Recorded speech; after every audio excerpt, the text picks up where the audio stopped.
एक Sheldon Pollock का भी आपने नाम सुना होगा, जिनका एक शोध प्रबंध बहुत प्रसिद्ध हुआ है, डेथ ऑफ संस्कृत। ये उच्च वर्ग की भाषा है। पिछले 200 वर्षों का जो संस्कृत साहित्य है, इस पर उनका अवलोकन बहुत कम था, नहीं जाता था। किंतु जो संस्कृत के प्रोफेसर थे, उनका ज्ञान तो अच्छा था, किंतु वो संस्कृत के, जिसे हम कहते हैं कंज्यूमर, उपभोक्ता, संस्कृत साहित्य के उपभोक्ता वो नहीं थे। न वो संस्कृत को वो अपने आम बोलचाल में उसका वो प्रयोग करते थे। संस्कृत के माध्यम से ही उस ग्रंथ में प्रवेश करना पड़ेगा।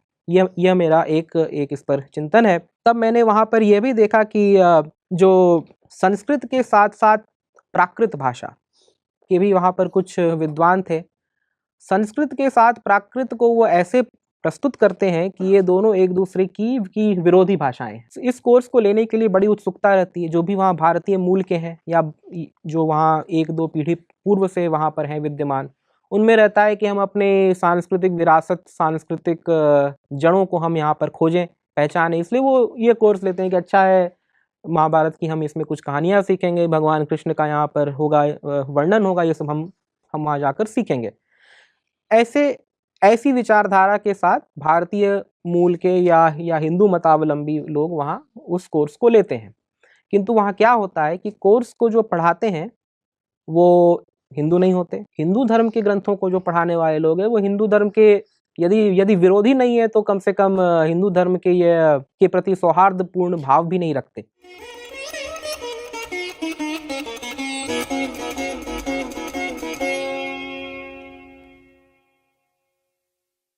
आंग्ल भाषा में जब संस्कृत काव्यों का हम प्रणयन करते हैं या उनकी व्याख्या करते हैं, तो कौन सी चुनौतियां हमारे समीप आती हैं। तो इसी दौर से ये चिंतन का कार्यक्रम शुरू हुआ। तो मैं पहले ही यहाँ पर बता देना चाहता हूँ कि मैं संस्कृत का एक छात्र रहा हूँ, किंतु मेरा मुख्य विषय संस्कृत नहीं रहा। मैं मूलतः अर्थशास्त्र और प्रबंधन का ही छात्र रहा हूँ। मैंने साथ साथ संस्कृत का अध्ययन किया, कुछ स्वाध्याय भी किया, और कुछ मैंने वहाँ के विश्वविद्यालयों में, जो अलग अलग विश्वविद्यालय के जो प्रोफेसर थे, हमारे कॉर्नेल यूनिवर्सिटी में, कोलंबिया यूनिवर्सिटी में, और अन्य ही जो विजिटिंग फैकल्टी आते थे ऑक्सफोर्ड, हार्वर्ड इत्यादि से, मैं उनके साथ अध्ययन करता रहा कुछ वर्षों तक। मैंने मूलतः वहाँ पर कुछ भारतीय दर्शन शास्त्र और कुछ पांडुलिपियों का भी मैंने अवलोकन किया। तो इसी दौरान मुझे संस्कृत पढ़ने और कुछ उस पर चिंतन करने का अवसर मिला। तो यह भूमिका मैं दे रहा हूँ इसलिए कि मैं आज जो व्याख्यान यहाँ आपके समक्ष उपस्थित करने का प्रयास करूँगा, इसमें मैं कुछ अपने ही अनुभव आपसे साझा करूँगा कि मैं जब वहाँ गया, यह वर्ष 2011 की बात है, जब मैं वहाँ प्रथम बार गया था, तो मैंने क्या क्या देखा और संस्कृत जगत में क्या क्या चुनौतियों का मैंने अनुभव किया, मैं वही यहाँ पर आपसे साझा करने आया हूँ। तो जैसा कि मैं कह रहा था कि मैंने वहाँ भारतीय दर्शन शास्त्र का अध्ययन कुछ किया, उसके अतिरिक्त कुछ काव्य ग्रंथों का भी अध्ययन किया, जिसमें रामायण आदि हैं प्रमुख। हमारे जो प्रोफेसर्स थे ये विभिन्न विश्वविद्यालयों से थे, कुछ वहाँ के थे और कुछ अन्य जगह से ये विजिटिंग फैकल्टी थे। तो जब मैं पहली बार वहाँ गया था, तो सर्वप्रथम तो वहाँ एक परीक्षा होती है संस्कृत की किसी भी कक्षा में आपको बैठने के लिए, जिसमें वो ये निर्णय करते हैं कि आप किस लेवल के आप विद्यार्थी हैं। तो हमें वहाँ जब परीक्षा, ये बहुत ही पुरानी बात हो गई, अब तो 12-13 वर्ष हो गए। मैं जब वहाँ गया तो एक ये प्रोफेसर थी, ये ऑक्सफोर्ड की थी, वहाँ पर एक प्रोफेसर, ये मूलतः लैटिन भाषा की ये प्रोफेसर थी, किंतु वो लैटिन, ग्रीक, संस्कृत आदि सभी भाषाओं पर उनका पकड़ था, कमांड था। तो उन्होंने हमें एक परीक्षा दी थी। वहाँ पर वाल्मीकि रामायण का कोई एक सर्ग था, उसमें कुछ 30-32 श्लोक थे। वहीं पर उनके समक्ष बैठकर उन श्लोकों का अंग्रेजी अनुवाद करना था। तो ये तो आप देख ही सकते हैं कि संस्कृत पढ़ाने की शैली जो भारत में भी है, दुर्भाग्यपूर्ण कहें या सौभाग्यपूर्ण कहें, अनुवाद ही इसका माध्यम बनकर रह गया है। तो वहाँ भी जो निर्णय करने की जो कसौटी थी वह अनुवाद था। तो उन्होंने मुझे अनुवाद का एक कार्य दिया और सामने अपने बैठ करके कहा कि इस 30-32 श्लोकों का अनुवाद करो अंग्रेजी में। तो ये मैं एक आपको ये उदाहरण ही दे रहा हूँ। जब मैंने अनुवाद कर दिया तो उन्होंने उसे देखा, बोला कि यह सब तो ठीक है, शुद्ध है, सिर्फ एक जगह पर आपने यहाँ पर एक त्रुटि कर दी है। तो श्लोक मैं लिख करके लाया हूँ आज खोज करके, मैं उसे पढ़ देता हूँ। आप सब तो संस्कृत के छात्र रहे हैं, आपको तो बड़ा सरल लगेगा। श्लोक है ये उत्तरकांड का। विभीषणाय च ददौ ये चान्ये ऋक्षवानराः हनुमत प्रमुखा वीरा राक्षसाश्च महाबला। ये पूरे सर्ग के बीच में एक ये श्लोक था। तो उन्होंने कहा कि सब तो ठीक है, किंतु ऋक्षवानराः ये जो पद है इसका आपने अनुवाद ठीक नहीं किया। बोला कैसे? उन्होंने कहा कि जो ऋक्ष शब्द है उसका ये अनुवाद अंग्रेजी में कर रहे थे स्टारी मंकीज या गोल्डन मंकीज। तो हमने कहा कि ये तो बड़ा विचित्र अनुवाद है, इसमें गोल्डन स्वर्ण ऐसा शब्द कहाँ आया? तो उन्होंने कहा कि जो ऋक्ष शब्द है ये ऋक्ष है, जैसे उन्होंने मुझे अमरकोश का उदाहरण दिया। अमरकोश में आया है नपुंसक लिंग में ऋक्ष, नक्षत्र वृक्षम भम तारा, जिसका अर्थ तारा नक्षत्र होता है।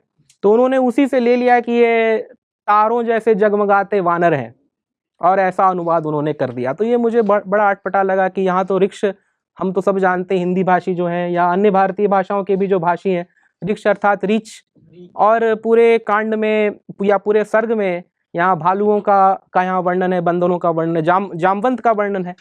तो इसका तो सामान्य अर्थ है कि ये भालू लिखें, रीछ लिखें। तो उन्होंने कहा नहीं नहीं नहीं, इसका अर्थ कुछ ऐसा होना चाहिए। जब मैंने उन्हें कुछ और प्रमाण दिए, अन्य डिक्शनरी उनके सामने दिखाए, तो वो मान गए। लेकिन मैं सिर्फ ये उदाहरण या उपस्थित इसलिए कर रहा हूँ कि देखिए बहुत छोटी सी ये बात है। ऋक्ष का अर्थ आप रीछ लगाएं या नक्षत्र लगाएं, लेकिन इसमें क्या स्वारसिक है, इसका अनुवाद, कौन सा अनुवाद यहाँ पर सरल है। और इसी प्रकार जब अनुवाद में ऐसी बातें आती हैं, जब आपके सामने ये चॉइस होता है, निर्णय करना होता है कि हम किस पद का अनुवाद कैसे करें, तब से इस समस्या का प्रारंभ होता है कि आप अनुवाद में जो मूल ग्रंथ है उसके अतिरिक्त भी जाकर अपनी विचारधारा, अपने विचारों को वहाँ पर आप प्रस्तुत करने लगते हैं। तो ऐसा मेरे साथ एक बड़ा रोचक प्रसंग वहाँ हुआ था। फिर जब मैंने अनुवाद कर दिया तो उन्होंने मुझे कहा कि आप एडवांस्ड लेवल के आप हैं विद्यार्थी, तो आप पीएचडी या एडवांस संस्कृत में आप जाकर आप बैठेंगे। तो जब मैं गया वहाँ पर तो देखा कि यहाँ तो कोई भारतीय है नहीं। ये जो भारतीय जो छात्र थे वो कुछ थे, वो बिगिनर लेवल के वो कक्षाओं में थे। देखा यहाँ पर 3-4 छात्र हैं, कुछ अमेरिकी हैं और कुछ यूरोपियन हैं। और ये छात्र हैं जो किसी कारण उनकी इतनी रुचि है संस्कृत में कि वो 10 वर्षों से ये पढ़ रहे हैं, 12 वर्षों से ये पढ़ रहे हैं, और अभी तक बहुत सारी चीज़ें उन्हें अभी तक नहीं आई है। क्योंकि ये हमारी ये जो संस्कृति है और उसकी जो विरासत है, बहुत कुछ संस्कृत से संबंधित बातें हम बचपन में ही सीख जाते हैं। बहुत सारे ऐसे शब्द हैं, बहुत सारे ऐसे प्रयोग हैं, मुहावरे हैं, लोकोक्तियाँ हैं जो संस्कृत से ही प्रेरित हैं, रामायण महाभारत आदि से हैं। और वो पोलैंड से हैं या रशिया से हैं, उन्हें ये सब सीखने में अधिक समय लगता है। तो जब मैं वहाँ पर था कक्षा में, तो ये 3-4 ही छात्र होते थे। तो जब 3-4 छात्र होते हैं तो कोई सेट सिलेबस नहीं होता, कोई सेट सिलेबस नहीं होता। जो पढ़ाना होता है वो अध्यापक या प्राध्यापक और छात्रों के बीच की वो बात है। वो प्राध्यापक पूछते हैं आप क्या पढ़ना चाहेंगे इस सेमेस्टर या इस टर्म में, आप क्या पढ़ना चाहेंगे, और छात्र अपने सुझाव देते हैं और जो उसमें सहमति बनती है उसे ही पढ़ाया जाता है। तो जैसे मैंने कहा कि मैं वहाँ पर 2-3 वर्षों तक मैंने संस्कृत का अध्ययन किया, तो उसमें एक दर्शन ग्रंथ हम पकड़ते थे एक सेमेस्टर। और ये बात तो है कि भले ही उस पूरे संपूर्ण ग्रंथ का अध्ययन नहीं कर पाते थे, ब्रह्मसूत्र के 5 या 6 सूत्रों का ही अध्ययन किया, किंतु जितना का भी अध्ययन किया उसका संपूर्ण, सारी व्याख्याएं, सारी टीकाएं, उनमें क्या अंतर है, अंग्रेजी में भी जो शोध प्रकाशित हुए हैं इन पर, उन सब की वो चर्चा और पंक्तिशः अध्ययन वो करते थे।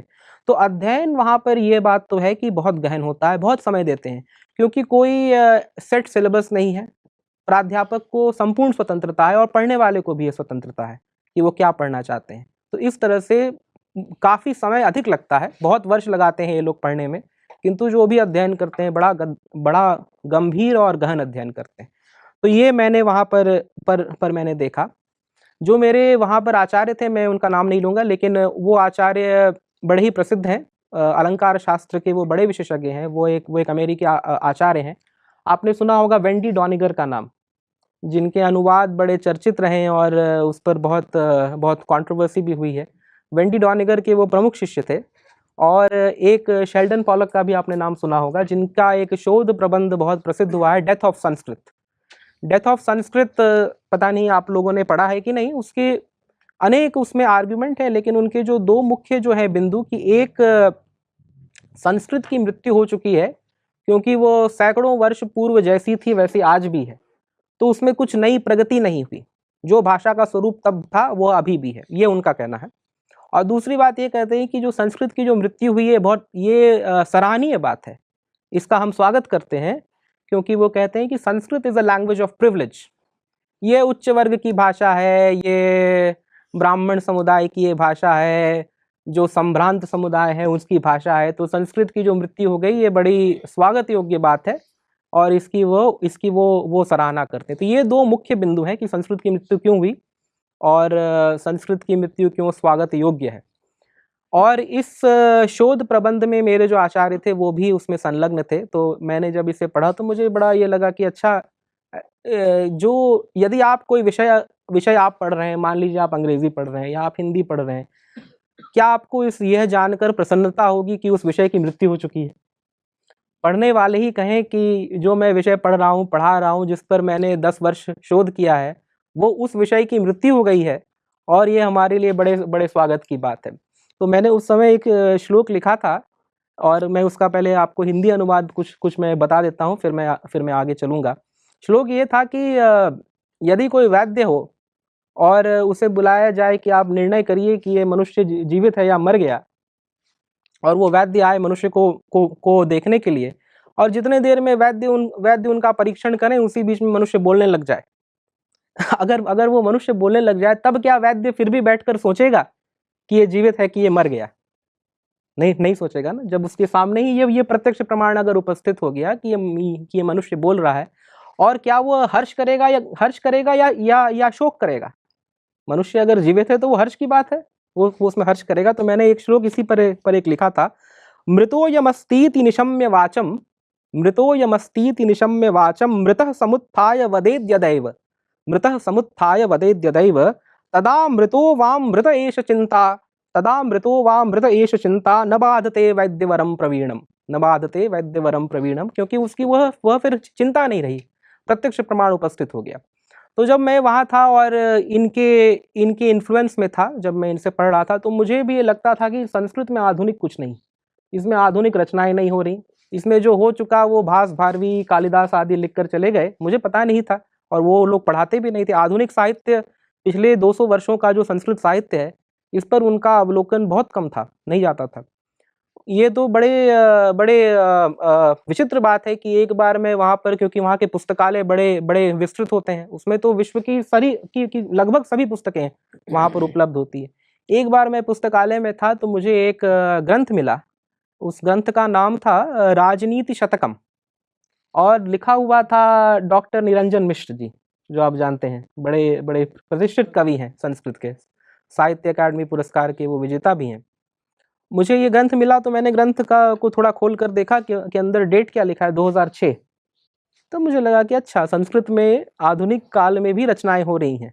तब मैंने पढ़ा, और बहुत ही सरल भाषा, बहुत ही सरस भाषा, और प्रासंगिक विषयों पर लिखा गया यह एक काव्य था। तब मुझे लगा नहीं, संस्कृत में आज भी रचनाएं हो रही हैं और प्रासंगिक विषयों पर रचनाएं हो रही हैं, तो क्यों ना मैं भी इसमें थोड़ा थोड़ा लिखने का मैं प्रयास करूं।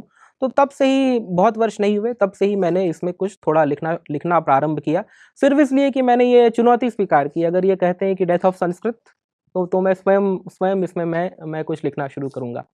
तो मैं लिख कर कभी कभी अपने आचार्यों को वहाँ पर कुछ मैं दिखाता भी था। जैसे नव वर्ष आया तो नव वर्ष की कुछ बधाई लिखी, तो उनको दिखाया कि देखिए संस्कृत में, तो बोले अच्छा है, लेकिन उनका मत इससे परिवर्तित नहीं होता, क्योंकि वो कहते हैं कि संस्कृत जो है वो पिछले कई वर्षों से जैसी थी वैसी आज है, इसमें नए प्रयोग नहीं हो रहे। आगे मेरा चिंतन इसमें और भी बढ़ा, और संस्कृत में कैसे नए प्रयोग किए जा रहे हैं, नए साहित्यिक पक्षों का इसमें समावेश हो रहा है, अन्य भाषाओं से, विश्व भाषाओं से, ग्रीक से, लैटिन से, या आज की यूरोपीय भाषाओं से इनका संवाद हो रहा है, भारत की लोक भाषाओं से, लोक संस्कृति से संस्कृत का कैसे संवाद हो रहा है, इस पर मेरा चिंतन उसके बाद कुछ आगे बढ़ा। किंतु यह मैं केवल एक उदाहरण स्वरूप आपके सामने उपस्थित करना चाहता था। एक और विचित्र बात मैंने वहाँ क्या देखी कि जैसे हमारी संस्कृत भाषा है, वैसे उनके लिए लैटिन अथवा ग्रीक भाषा है, जो उनकी पारंपरिक सांस्कृतिक विरासत का वो प्रतीक है।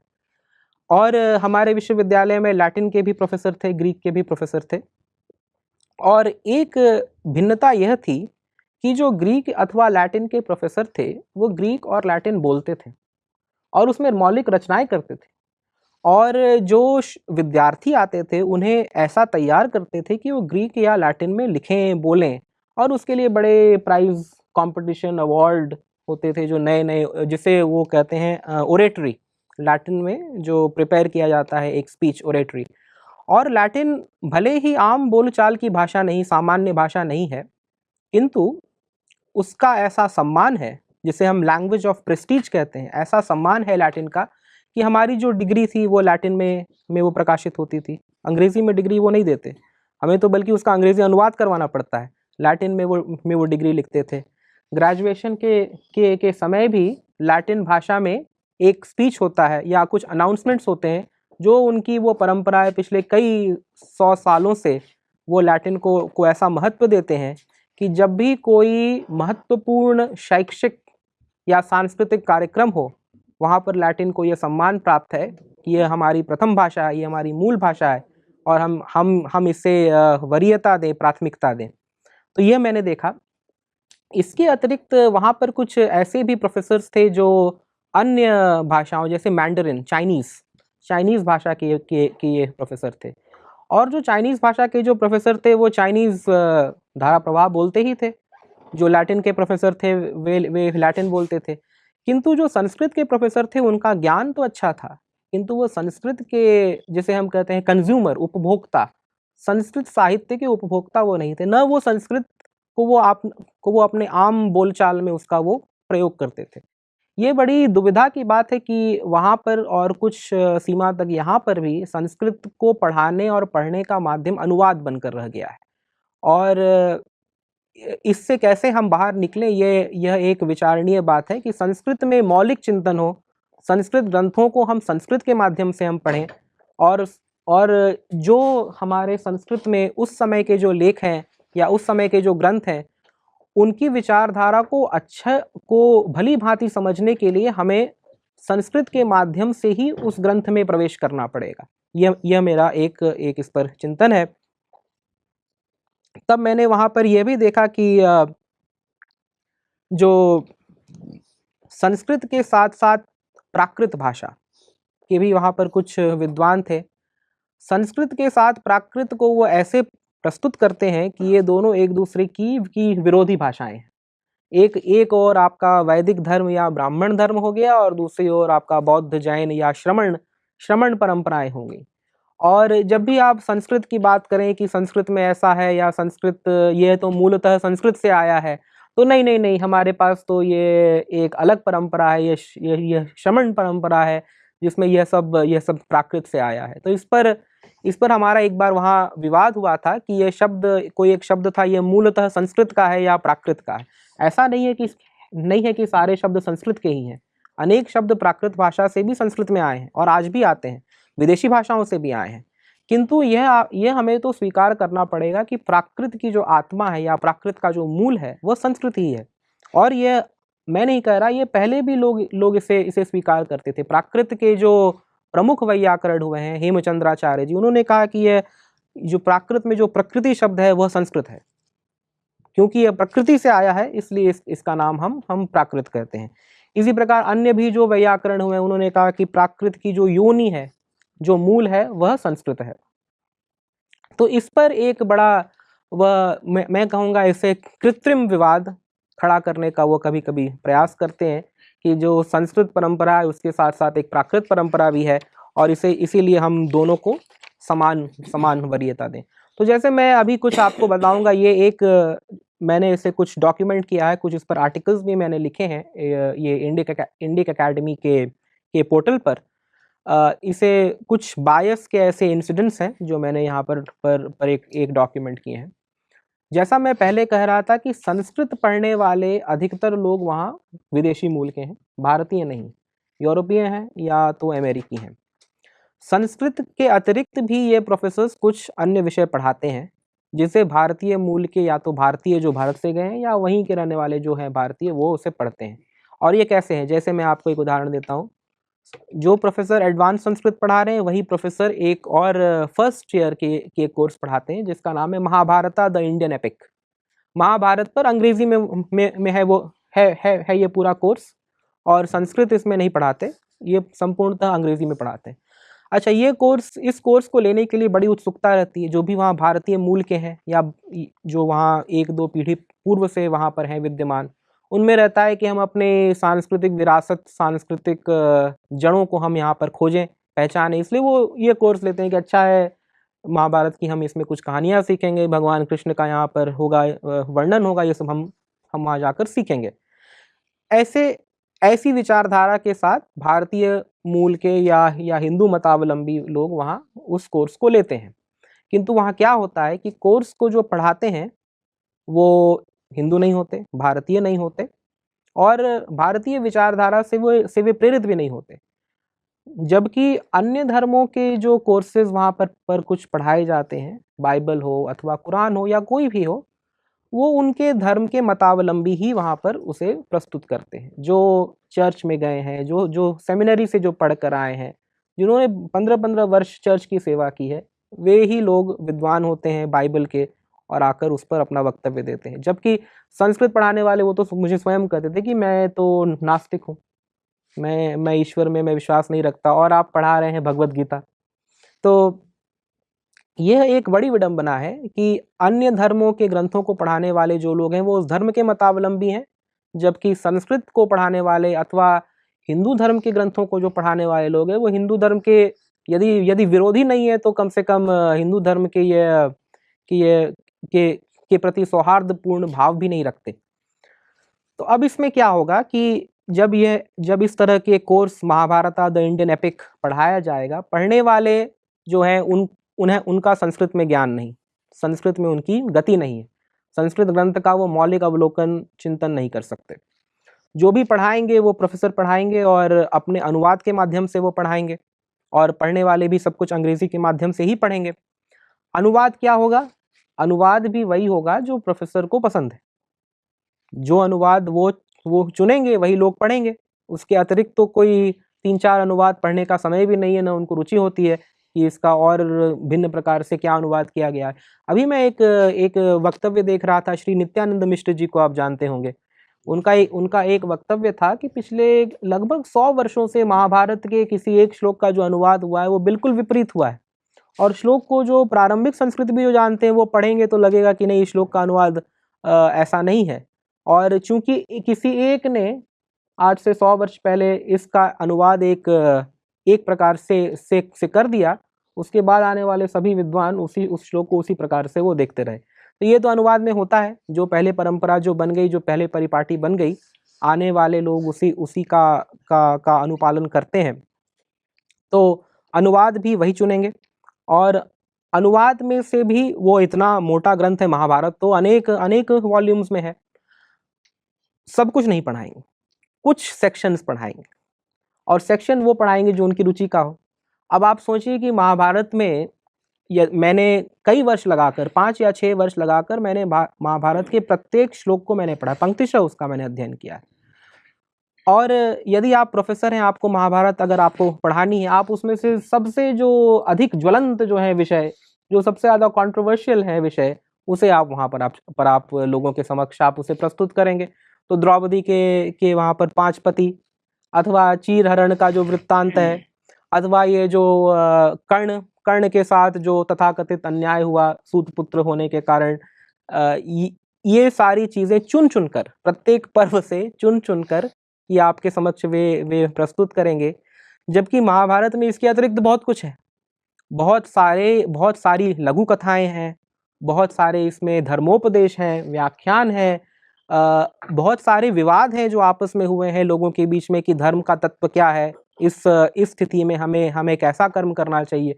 ये सब जो इंटेलेक्चुअल आर्ग्यूमेंट्स जो हैं इसे नहीं प्रस्तुत करेंगे, जो जिसे हम कहते हैं जो सबसे अधिक जो ज्वलंत हैं, जो लोगों को रुचिकर लगेंगे, वो वहाँ प्रस्तुत करेंगे। तो जैसे आप तो सभी जानते हैं द्रौपदी चीरहरण जो सभा पर्व में है, उसमें बहुत लोगों ने बहुत कुछ उसमें कहा है, और यदि उसे वहाँ पर प्रस्तुत कर दिया जाए, जैसे रामायण से अगर आप रावण द्वारा कहे गए श्लोकों को अगर आप प्रस्तुत करें और कहें कि ये तो रामायण की ये वाणी है, ये तो सत्य नहीं है, बल्कि पूरे पूरे प्रसंग का तो खलनायक है रावण। उसी प्रकार पूरे प्रसंग का जो खलनायक कर्ण या दुर्योधन आदि हैं, उसकी वाणी को आप ऐसे प्रतिष्ठित करें कि ये पूरी ग्रंथ की ये वाणी है, ये तो सम्यक नहीं। तो इस प्रकार उसे उसे वहां पर प्रस्तुत करेंगे। अच्छा, अब इसका इवैल्यूएशन कैसे होगा? इस पूरे कोर्स में जब इस प्रकार से यह पूरी भूमिका बन गई, तो इवैल्यूएशन क्या होगा कि आपको कुछ टॉपिक्स दिए जाते हैं, कुछ कुछ विषय दिए जाएंगे, और उस विषय पर आपको अपना एक ऐसे लिखना होगा, 10 पृष्ठों का, 20 पृष्ठों का। टॉपिक्स भी प्रोफेसर चुनेंगे, और टॉपिक्स भी जो होगा वो कुछ इस तरह का होगा कि ये जो मूल ग्रंथ हैं, आज से अनेक सहस्त्र वर्ष पूर्व लिखे गए हैं, उस समय का जो परिप्रेक्ष्य था वो कुछ भिन्न था, उस समय की जो प्रासंगिकता थी वह कुछ भिन्न थी, उसे वह किस प्रकार आज के परिप्रेक्ष्य से जोड़कर वह उसमें देखेंगे। तो जैसे कि एक टॉपिक दिया जाएगा, क्या महिलाएं संपत्ति हैं द्रौपदी के ये परिप्रेक्ष्य में। अब आज के परिप्रेक्ष्य में तो हम उसका सीधा उत्तर देंगे कि नहीं, ऐसा नहीं है, किंतु उस समय इस पर कुछ विवाद था, और उसी विवाद को बड़े ये अतिशयोक्ति के साथ आज यदि हम प्रस्तुत करें तो वो प्रासंगिक नहीं होगा। तो इस प्रकार का कुछ वहाँ प्रकल्प चलता है कि प्राचीन ग्रंथों को मैं नहीं कहूँगा कि ये सब कुछ इंटेंशनल है, सब कुछ वो जानबूझकर वो करते हैं, किंतु कुछ उनकी अपनी बायसेस हैं, अपने कुछ पूर्वाग्रह हैं जो उसमें परिलक्षित हो जाते हैं। इन सब का प्रभाव ये पड़ता है कि मुझे उस कक्षा में मैं नहीं था, किंतु उस कक्षा के जो कुछ विद्यार्थी थे वे मेरे पास एक बार आए कि बोले कि मैंने तो सोचा था कि भगवान कृष्ण एक बहुत अच्छे पुरुष हैं, बड़े जननायक हैं, किंतु महाभारत पढ़ने के बाद तो मेरा उनसे संपूर्ण विश्वास ही उठ गया। अब मैं कभी भगवान कृष्ण का मैं अब पूजा नहीं कर सकता। तो ये बात है, क्योंकि एक सेमेस्टर आपको ऐसा पढ़ाया गया कि भगवान कृष्ण तो बड़े चतुर थे, लोगों को मैनिपुलेट करते थे अपनी कार्य की सिद्धि के लिए, और उनका जो दिव्यत्व है वो उसमें परिलक्षित नहीं हुआ, तो आपकी विचारधारा संपूर्णतया परिवर्तित हो जाएंगी। यही लोग अपने अपने माता पिताओं के पास जाएंगे, अपने अपने घर में बोलेंगे ये क्या है, तुम कृष्ण की क्यों उपासना करो, कृष्ण की तुम ये पूजा क्यों कर रहे हो, कृष्ण तो ऐसे नहीं थे, ये तो बड़े कपटी थे। तो इस प्रकार जाने अनजाने एक ही वर्ष के दौरान में आपकी संपूर्ण विचारधारा का ये परिवर्तन कर सकते हैं। जो आपके धर्म का जो आधारशिला है उसे ही ये ठेस पहुंचा सकते हैं। तो मैंने यह कक्षा नहीं ली थी, किंतु मैं जिन लोगों को मैं जानता हूं उन्होंने इस कक्षा में पढ़ा था और उनके ऐसे अनुभव रहे। एक और कक्षा में मैं था जिसमें भारतीय दर्शन शास्त्र के कुछ ग्रंथों का मैंने अध्ययन किया, भगवत गीता भी उसमें एक ग्रंथ था। भगवत गीता के विषय में आचार्य का यह मत था, मैं इसे यहाँ लिख करके लाया हूँ, मैं उसे कोट करूँगा। उन्होंने कहा था कि Bhagavad Gita is a manual of casteist morality. इसमें जातिवाद से प्रेरित नैतिकता है, जातिवाद से प्रेरित नैतिकता का पाठ पढ़ाया गया। क्यों? क्योंकि उन्होंने कहा कि अर्जुन को जो है वो यही उपदेश दिया कृष्ण ने कि जो तुम्हारा वर्ण है, क्षत्रिय वर्ण के उचित जो कर्म है तुम उसे करो, भले ही उसे करने में तुम्हारे कुल का नाश हो जाए, शत्रुओं का नाश हो जाए, बहुत रक्तपात हो, संपूर्ण मानवता पर ही संकट खड़ा हो जाए, किंतु जो तुम्हारा जातीय आधार पर जो निर्धारित कर्म है तुम उसका निर्वहन करो। ये उनका मत था।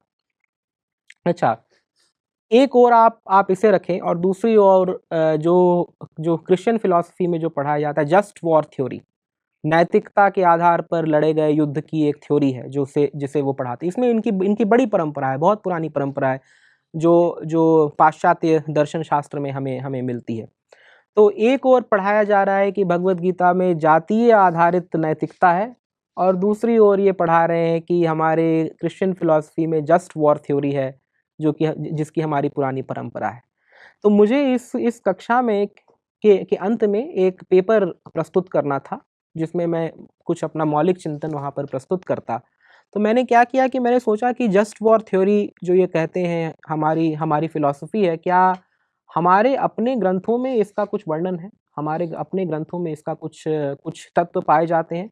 और मुझे अनेक अनेक ऐसे उदाहरण मिले स्मृति ग्रंथों में, मनुस्मृति में, यहाँ तक कि भगवत गीता की जो मधुसूदन सरस्वती की जो व्याख्या है उसमें भी युद्ध कब लड़ना चाहिए, कब युद्ध नैतिक होता है, कब युद्ध न्यायपूर्ण होता है या धार्मिक होता है, इस पर बहुत गहन चिंतन हमारी परंपरा में भी हुआ है। ऐसा नहीं है कि ये सब उनकी परंपरा में है। और इस चिंतन से हम क्या-क्या तत्व निकाल कर आज के दिन में प्रस्तुत कर सकते हैं, इस पर मैंने एक वहाँ शोध प्रबंध लिखा था, जो मैंने उनके सामने यह प्रस्तुत किया।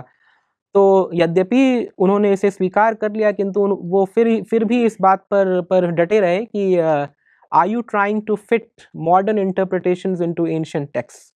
उन्होंने कहा कि फिर भी जो भगवत गीता है वह फिर भी जातीय नैतिकता का एक ग्रंथ है, और जो तुम लिख रहे हो वह तो आधुनिक विचारधारा को तुम उस पर थोप रहे हो।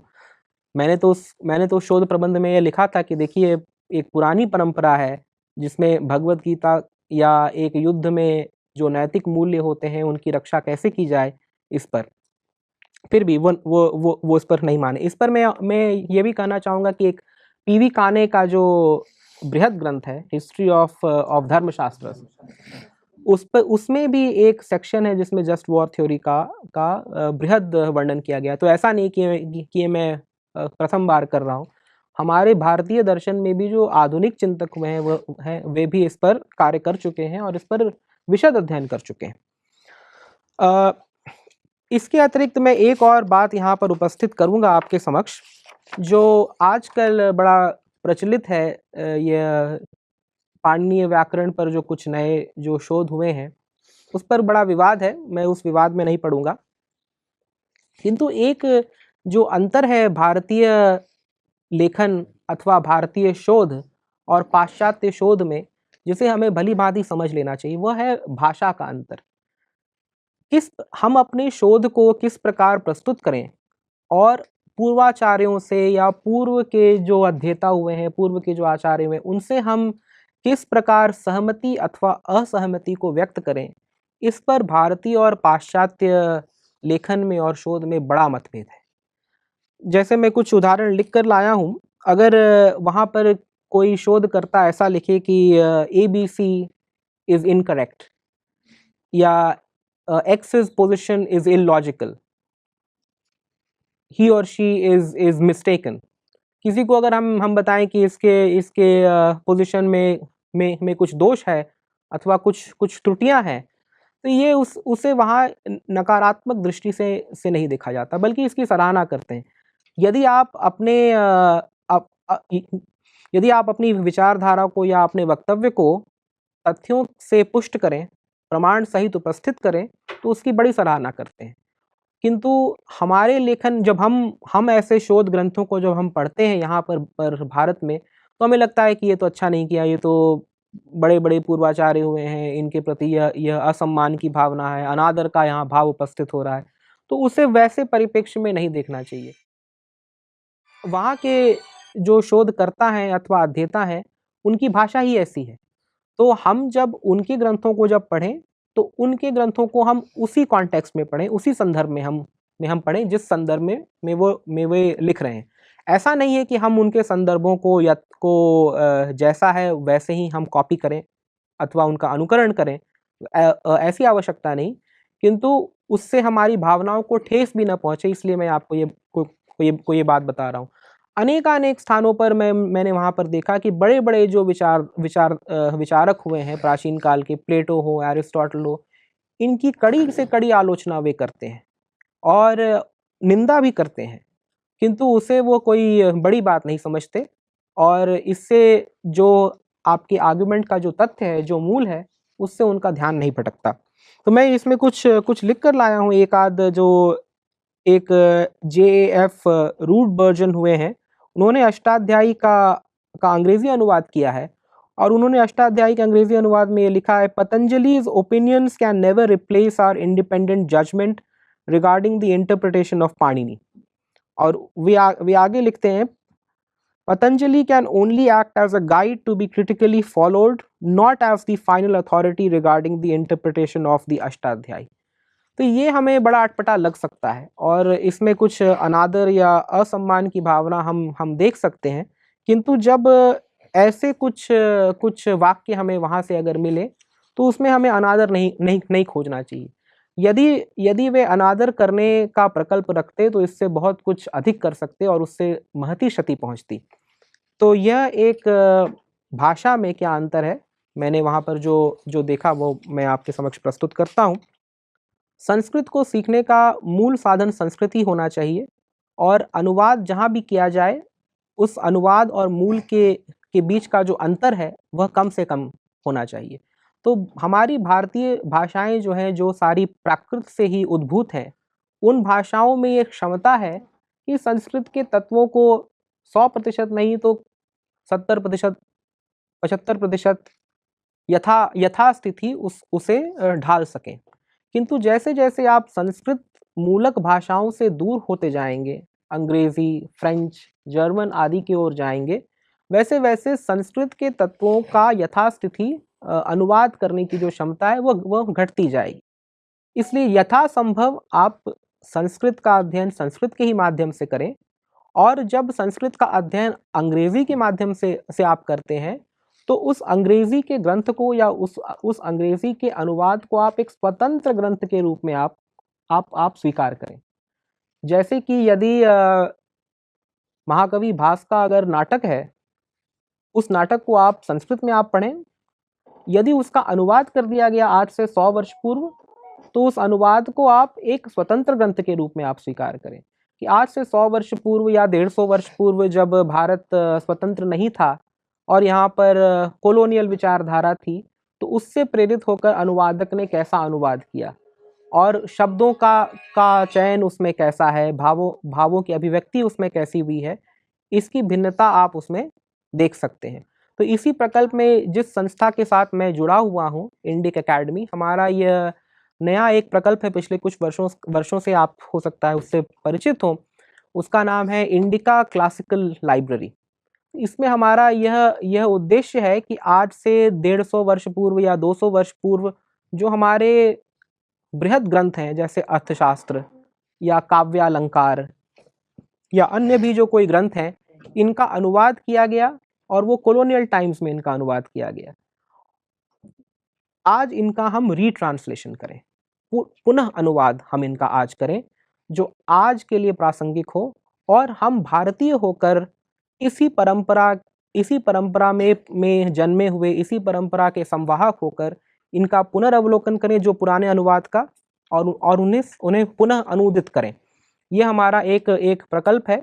आप अभी से मुझे लगता है अगले वर्ष ही अर्थशास्त्र पर इस पर एक बृहद कार्य हुआ है, अनेक वॉल्यूम्स में यह प्रकाशित होने वाला है। आप इसे अवश्य आप देखेंगे, जेएनयू में भी हो सकता है आपको यह प्राप्त हो जाए, और आप उस अनुवाद की आप समीक्षा करें और उसकी तुलना करें जो पुराने अनुवादों से, जो अंग्रेजों ने किया, और आप उसमें पाएंगे कि अनेक शब्दों का जो चयन है वह बदल गया है, और एक जो नया कॉन्सेप्ट है अनट्रांसलेबल्स और नॉन ट्रांसलेबल्स, संस्कृत के शब्दों का जब आप अनुवाद करते हैं तो उसमें अनेक शब्दों का आप अनुवाद न करें, उन्हें यथास्थान यथा स्थिति आप उसे स्वीकार करें। जैसे कि धर्म, कर्म, आत्मन, ब्रह्मन, इन शब्दों का अनुवाद जो पहले लोग करते थे, आज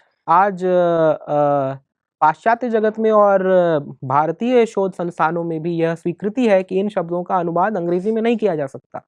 इसलिए जो भी इन ग्रंथों को पढ़ रहे हैं, मनुस्मृति, अर्थशास्त्र आदि, वो इन शब्दों को यथा स्थिति स्वीकार करें।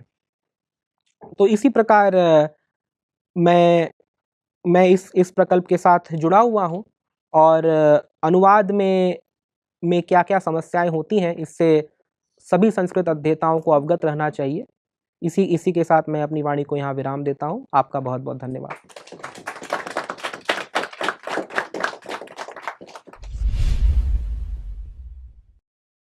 गुरुजी, अमेरिका में संस्कृत शिक्षण की जो विशेषताएं हैं और जो हमारे द्वारा अनुकरण योग्य हो सकती हैं, ऐसी कुछ विशेषताओं के बारे में? जी जी बिल्कुल है।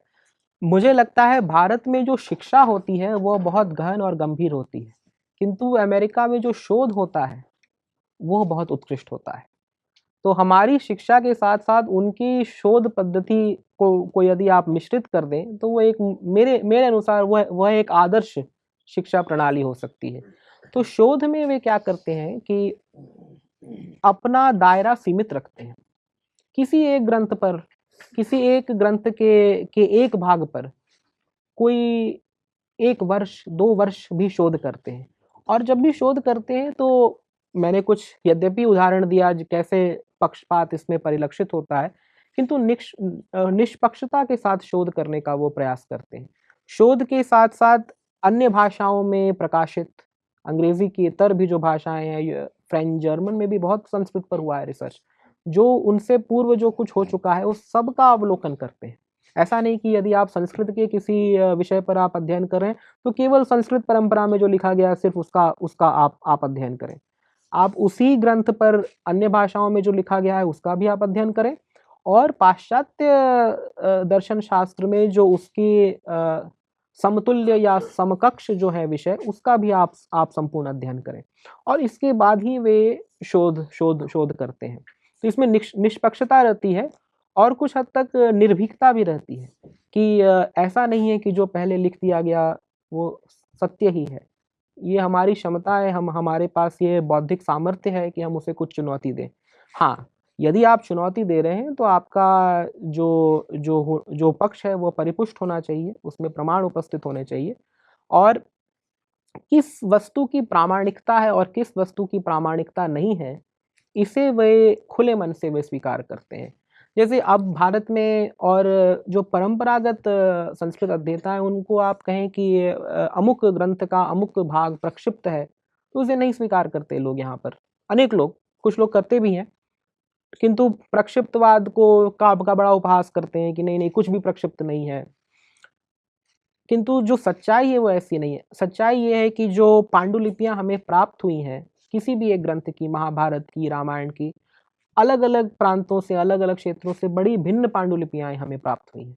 और जैसे किसी भी चौखंबा ने या गीता प्रेस गोरखपुर ने जो भी छापा है वो 2 या 3 पांडुलिपियों को मिलाकर छापा है। तो ये आपके ऊपर है ना कि आप किन किन पांडुलिपियों को आप चुनते हैं। यदि आप किसी अन्य पांडुलिपि को आप चुनेंगे तो उसमें वो प्रसंग होगा ही नहीं, या किसी और तरह से होगा। तो सर मैंने सुना है कि जो द्रौपदी प्रसंग है, द्रौपदी का वस्त्रहरण, वो अधिकतर पांडुलिपियों में है ही नहीं। हाँ, नहीं, द्रौपदी के वस्त्रहरण में अभी मैंने राधा वल्लभ जी का एक व्याख्यान सुना था, बड़ा उसमें रोचक बात थी कि द्रौपदी के वस्त्रहरण के बाद जो श्री कृष्ण आते हैं उन्हें बचाने के लिए, अनेक पांडुलिपियों में यह है नहीं जी। अनेक पांडुलिपियों में यह है कि दुशासन ने वस्त्रहरण का प्रयास किया, किंतु द्रौपदी में ऐसी शारीरिक क्षमता थी कि उसका वस्त्रहरण नहीं हो सका। दुशासन ने खींचने का प्रयास किया किंतु नहीं हो सका। तो ये तो पांडुलिपियों का मतभेद है। तो पाश्चात्य जगत में क्या होगा कि वो इसे स्वीकार करेंगे।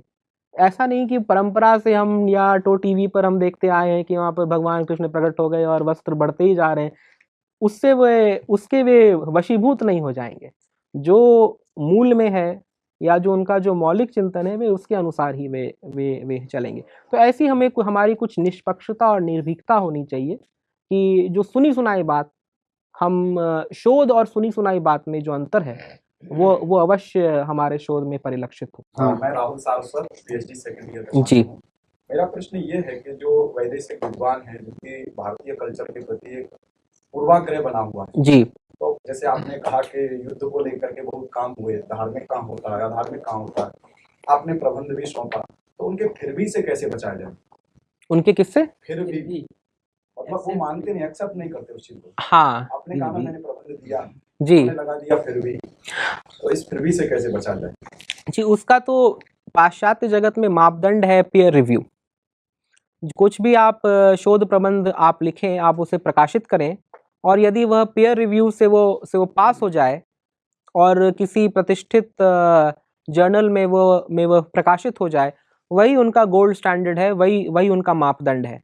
किंतु हाँ, आमने सामने यह तो हमें स्वीकार करना पड़ेगा कि किसी की विचारधारा को परिवर्तित करना बहुत कष्टकर है, नहीं किया जा सकता। आप केवल अपने पक्ष के लिए प्रमाण उपस्थित कर सकते हैं, और जो आम जनता है, जैसे उस कक्षा का ही मैं आपको उदाहरण दूं, जो आचार्य थे उनकी ऐसी विचारधारा थी, लेकिन जो कुछ अन्य विद्यार्थी हैं जो अभी उतने परिपक्व नहीं हुए, कुछ वर्षों से ही संस्कृत का अध्ययन कर रहे हैं, उनके समक्ष यदि आप एक निष्पक्ष तरीके से आप अपने विचार को आप प्रस्तुत करें, उसके लिए आप प्रमाण दें, मूल ग्रंथों से आप प्रमाण दें, हो सकता है कि वे जो आचार्य कर रहे हैं केवल उसे न स्वीकार करें, अपने अनुसार भी वे सोचें। तो किसकी विचारधारा को परिवर्तित किया जा सकता है, किसकी विचारधारा को नहीं परिवर्तित किया जा सकता, इस पर भी हमें सोचना चाहिए। और यह भी एक बात है कि जैसे इन विश्वविद्यालयों में यदि ऐसे प्रोफेसर्स हैं या ऐसी संस्थाएं हैं जो इसका एक पक्षीय चिंतन करते हैं या समग्रता में इनका चिंतन नहीं करते, तो हमें उसके विपरीत या उससे अलग हटकर कुछ अपनी भी संस्थाएं बनाने की आवश्यकता है। तो उसी प्रकार उसी परिप्रेक्ष्य में मैंने आपको उदाहरण दिया, ये जो इंडिका क्लासिकल लाइब्रेरी है, आपने सुना होगा हार्वर्ड में एक लाइब्रेरी है मूर्ति क्लासिकल लाइब्रेरी, जो नारायण मूर्ति ने वहाँ पर एक अवदान दिया था, उससे वो चल रहा है। तो उसमें तो क्या है कि अनुवाद की जो परंपरा उनकी पुरानी है 200 वर्ष, उसका ही वह परिपालन आगे कर रहे हैं। अब हमारा यह प्रयास है कि जो हम अनुवाद जो करें, डीकॉलोनाइज्ड अनुवाद, हम कैसे उसे प्रस्तुत कर सकते हैं, क्योंकि वे तो हमेशा कहेंगे जो हमने अनुवाद किया है वही ठीक है। आपके पास क्या है दिखाने के लिए? क्या आपने इसका स्वतंत्र अनुवाद किया है? क्या आपने इस पर स्वतंत्र चिंतन किया है?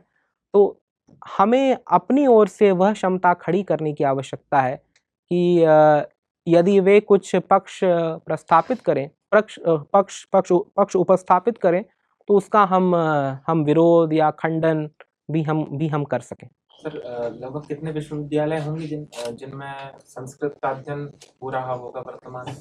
जी, तो ऐसा है कि संस्कृत का अध्ययन अनेक विश्वविद्यालय में होता है, किंतु संस्कृत की स्थिति वहाँ कुछ अच्छी नहीं है, क्योंकि एक तो फंडिंग की समस्या है और छात्र भी बहुत कम हैं।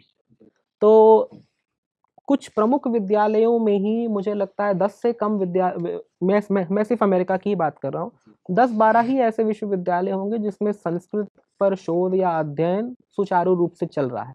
अन्य विश्वविद्यालयों में 1-2 प्रोफेसर हो सकते हो और अतिरिक्त विषय के रूप में संस्कृत का थोड़ा पठन पाठन होता हो, किंतु फंडिंग की एक समस्या है और छात्रों में भी रुचि कम है।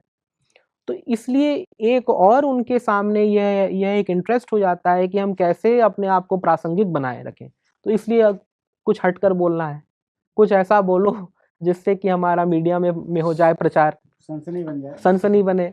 और मीडिया तो ऐसा है ही कि उसको जो आप देंगे उसे और भी अतिशयोक्ति के साथ वह प्रस्तुत करेगा। तो जी प्रश्न था सर, जो पाश्चात्य जगत है वो हमेशा ट्रांसलेशन पर टिकाऊ रहता है जी। तो जैसे हम अंग्रेजी में पाश्चात्य जगत में कृष्ण को कृष्णा बोलते हैं, लेकिन अगर मूल ग्रंथ शब्द कल्पतरु में देखें तो कृष्णा का मतलब द्रौपदी होता है जी, लेकिन वो कृष्णा को कृष्ण ही लेते हैं। अब वो गलत को सही मतलब उसको उल्टा ले रहा है, उसका मतलब द्रौपदी के लिए जो प्रयुक्त शब्द है उसको कृष्ण के लिए प्रयुक्त कर रहे हैं, जब वो ट्रांसलेशन अपना सही मान रहे हैं चीज में। तो कृष्णा जो वो लिखते हैं, तो वो जैसे आपने IAST या iTrans में देखा होगा, तो वो लिखने का वो तरीका ही है कि वो N के बाद A लगाएंगे ही, किंतु इसका ये अर्थ नहीं कि उसका आप अनुवाद कृष्णा उसे आप पढ़ें। और यदि आप कृष्णा पढ़ते हैं तो फिर वो उसमें ये अर्थ परिवर्तन हो जाता है। हमारे यहाँ तो बहुव्रीहि समास में आप कैसे उसका उच्चारण करें, उससे उसका अर्थ परिवर्तित हो जाता था वैदिक काल में, ऐसा हम सुनते आए हैं। तो हाँ, मैंने भी अपनी कक्षा में देखा कि उनका उच्चारण उतना शुद्ध नहीं हो पाता कई बार, और जो हमें कोई भी ग्रंथ पढ़ने से पूर्व जो कोई एक भाग है उसका उच्चारण करने के लिए कहते थे, तो जब मेरा जो उच्चारण था और उनका उच्चारण में महान अंतर होता था। तो ये तो कुछ उच्चारण के हैं दोष। जी, मेरा नाम अर्चना वर्मा है और मैं परा स्नातक प्रथम वर्ष की छात्रा हूँ। तो मेरा प्रश्न है कि जैसे आपने बताया कि अमेरिका में जो बच्चों को पढ़ाया जा रहा है वो जातीय आधार पे महाभारत भगवद गीता, हाँ, इस टाइप से पढ़ाया जा रहा है, तो वो केवल अमेरिका में नहीं पढ़ाया जा रहा है, वो इंडिया में भी पढ़ाया जी जी जी। तो जैसे हम वो यूरोपियन है या फिर वो पाश्चात्य जगत के हैं, तो वो तो नहीं जानते हमारे कल्चर को, तो वो पढ़ा रहे हैं, तो हम उनको माफ भी कर सकते हैं। लेकिन जो हमारी संस्कृति में रह के बड़े होकर के वो खाकर इस मिट्टी का, वो हमें ही गलत ठहरा रहे हैं। और जैसे अगर हम जय भीम की बात करते हैं तो मनुस्मृति को गलत बताता है, तो वो हालांकि मनुस्मृति में कुछ कुछ हैं जो गलत हैं और कुछ कुछ सही हैं, क्योंकि साहित्य समाज का दर्पण होता है, तो हम ऐसा अनुमान कर सकते हैं कि सभी उसमें एकदम एक्यूरेट नहीं लिखा गया है। जी।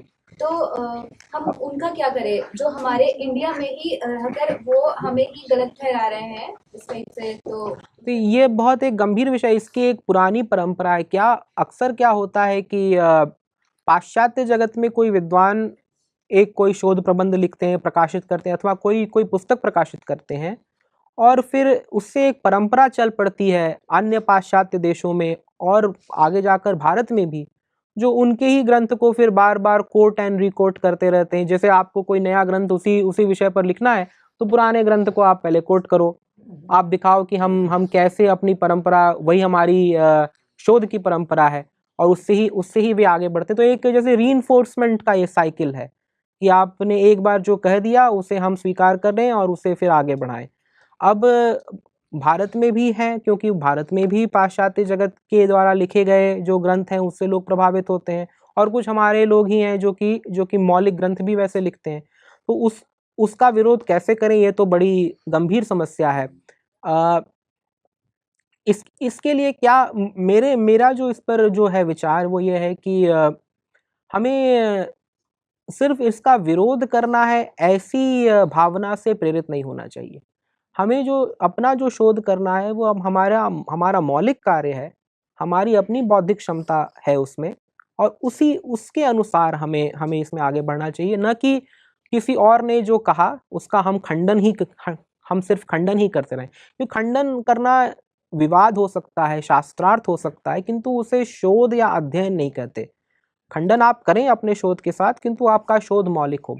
यदि वे कहते हैं कि अमुक ग्रंथ का अमुक भाग ऐसा है और यह बिल्कुल प्रासंगिक नहीं है आज, या उस समय भी प्रासंगिक नहीं था, इसमें समाज के अमुक अंग या अमुक भाग को अच्छी तरह नहीं प्रस्तुत किया गया, यदि उस बात में कुछ सच्चाई है तो आप उसे स्वीकार कर सकते हैं। यदि उसमें नहीं सच्चाई है तो आप उसका विरोध करें। इसी संदर्भ में मैं जैसे यहाँ कह रहा था कि जो भी हमारे जो ग्रंथ जो आज हमारे सामने उपस्थित हैं उनकी अनेक पांडुलिपियाँ थीं, और उसमें कुछ ऐसे भी तत्व हैं जो कुछ पांडुलिपियों में हैं और कुछ में नहीं है, तो कुछ लोग उसमें प्रक्षिप्त भी हो सकते हैं, और यदि प्रक्षिप्त हैं तो हमें स्वीकार करने में हमें कोई समस्या नहीं होनी चाहिए। हम ये कह सकते हैं कि देखो इस क्षेत्र की पांडुलिपि में ऐसे श्लोक कुछ हैं, किंतु अन्य क्षेत्र में जो पांडुलिपियां हमें मिलती हैं उसमें ऐसे श्लोक नहीं पाए जाते। तो ऐसा हो सकता था कि मनुस्मृति या किसी और ग्रंथ में भी अलग अलग परंपराएं थीं प्राचीन काल में, और उस परंपरा का जैसे जैसे संवर्धन होता था वैसे वैसे उसमें श्लोक अथवा उसमें कोई और तत्व जुड़ते जाते थे। तो ये सारे जो ग्रंथ हैं ये एक समय लिख दिए गए प्राचीन काल में और जस के तस हैं और समाज में पूर्णतया लागू किए जाते थे, ये सत्य नहीं। ये ग्रंथ भी परिवर्तित होते थे कुछ हद तक, इसमें भी कुछ जोड़ा घटाया जाता था समाज की जो समस्या थी या जो सामाजिक संदर्भ था उसके अनुसार, और ये सब कुछ अक्षरशः पालित होते थे, यह भी सत्य नहीं। अक्षरशः यदि पालित हो, आज भी जो हमारा जो संविधान है अथवा जो न्यायिक प्रक्रिया है, CRP CIPC, क्या वो संपूर्ण देश में उसका अक्षरशः पालन होता है? ऐसा तो नहीं होता। तो इस प्रकार से इन ग्रंथों को हमें देखना चाहिए कि एक ग्रंथकार जो बड़े प्रतिष्ठित ग्रंथकार हैं उनकी यह विचारधारा है, संपूर्ण समाज में इसका पालन हो, या वे ग्रंथ वैसे ही हो जैसे हमें आज मिल रहे हैं, ये आवश्यक नहीं। अच्छा, एक बात ये पूछनी थी, चर्चा बच्चे कर रहे हैं, एक बच्चे ने मेरे से पूछा था, जैसे भारत के विद्वान वहाँ जाते हैं जी, जैसे माधव देश पांडे जैसे लोग हैं, उन्होंने पूरा जीवन खपा दिया, संस्कृत के यहीं के भारत के ही पढ़े हुए, भारत से ही बिल्कुल पढ़ करके गए, उन्होंने वहाँ से अध्ययन नहीं किया और वो पूरा जीवन वहाँ अपना जीवन बिताते हैं। तो वो जब वो संस्कृत पढ़ाते हैं तो वो किस तरह से संस्कृत पढ़ाते हैं? क्या वहाँ के लोगों से प्रभावित होकर पढ़ाते हैं या यहाँ का जो पढ़ा हुआ विषय है उसको ही पढ़ाते हैं वहाँ पर? जी जी जी, इस पर मैं ये कहूँगा कि मैंने माधव जी से भी मैंने बात की और अन्य भी भारतीय मूल के जो विद्वान हैं वहाँ, मैंने प्रायः यह देखा है कि भारतीय मूल के जो विद्वान होते हैं वो इन सब विवादास्पद विषयों से वो भिन्न रहते हैं। उनका गहन शोध में उनकी अतिरिक्त रुचि होती है। जैसे ये है तो ये पाणिनीय व्याकरण पर ही इनका संपूर्ण कार्य है। ये जो विवाद के जो बातें हैं, महाभारत का अनुवाद कुछ ऐसे कर दिया अथवा वेदों का अनुवाद कुछ ऐसे कर दिया, इन विवाद के तत्वों में ये प्रायः नहीं पढ़ते, किंतु वस्तुस्थिति यही है कि वहाँ अनुवाद के माध्यम से ही ये भी पढ़ाते हैं। पाणिनीय व्याकरण भी जो पढ़ाएंगे वो अंग्रेजी के माध्यम से वो पढ़ाएंगे, जबकि हम सब जानते हैं कि अंग्रेजी जो है वह संस्कृत के समक्ष तो व्याकरण की दृष्टि से तो बहुत पीछे है, किंतु जो भी पढ़ाएंगे व्याकरण के तत्व वे अंग्रेजी के ही माध्यम से वे पढ़ाएंगे, और जब तक अंग्रेजी के माध्यम से नहीं पढ़ाएंगे तब तक वह ग्राह्य नहीं माने जाते वहाँ पर। तो यह एक दुविधा है, एक विडंबना है कि जो भारतीय मूल के भी विद्वान हैं वहाँ पर वो भी पाश्चात्य पद्धति के अनुसार अंग्रेजी के माध्यम से ही पढ़ाते हैं, क्योंकि उसी माध्यम में पढ़ने वाले छात्र हैं वहाँ। सर मेरा नाम विष्णु द्विवेदी है और मैं एमए फर्स्ट ईयर का छात्र हूँ। जैसा कि मैंने आपके अभी वक्तव्य से पता चला मुझे कि भारत की अपेक्षा अमेरिका जैसे देशों में बहुत ही अच्छा शोध होता है। आपने जैसा भी बताया कि भारत की अपेक्षा अमेरिका में बहुत अच्छा शोध होता है। तो भारत में गुरुओं की आधिक्यता है, जो उस संस्कृति में निष्णात है, तत्शास्त्र निष्णात है, ऐसे गुरुओं की आधिक्यता है जी। और परंपरा की भी आधिक्यता है, और विदेश में ये इस चीज का अभाव है। तो फिर किस प्रकार से वहाँ मतलब ऐसा क्या विशेषता है जो वहाँ विशिष्ट शोध हो जाता है? ऐसा मेरा जी, ये बड़ा अच्छा प्रश्न है। ये तो जैसा मैंने पहले कहा था कि शोध वहाँ अधिक उत्कृष्ट होता है, किंतु अध्ययन या शिक्षा हमारे यहाँ बहुत सुदृढ़ है। जो भारत से जो विद्वान निकलते हैं व्याकरण के, दर्शन के, भारतीय दर्शन के, वे वहाँ की किसी भी विद्वान से वे टक्कर ले सकते हैं, किंतु जो शोध, जो आउटपुट जो वो प्रोड्यूस करते हैं उसकी मात्रा वहाँ कहीं अधिक है। यह भी सत्य है कि जो सारे जो प्रतिष्ठित अंतर्राष्ट्रीय जगत में जो प्रतिष्ठित जो सारे जर्नल्स हैं वो सारे उनके ही वश में हैं। तो वो जो एडिटर हैं वो भी वही हैं, जो लिखने वाले भी वही हैं, जो उसमें सबमिशन देते हैं वे भी वही हैं। तो एक दूसरे का वो अपना छापते हैं, एक दूसरे का वो महिमा मंडन करते रहते हैं। तो अच्छा, वहाँ के शोधों में तुलनात्मकता या समीक्षणात्मकता ऐसा कुछ नहीं होता है? समीक्षा बिल्कुल होता है, तुलना होती है। हाँ, तो वो तुलना कैसे करते हैं? भारतीय जो शोध हैं उनकी तुलना कभी करते हैं क्या पाश्चात्य के देश? हाँ, तो ये बात है कि जो भारतीय, जो वर्तमान काल में जो प्रकाशित भारतीय शोध हैं, बहुत कम ही वहाँ ऐसे स्तर पर वो पहुंच पाता है जिसका वो अवलोकन करें।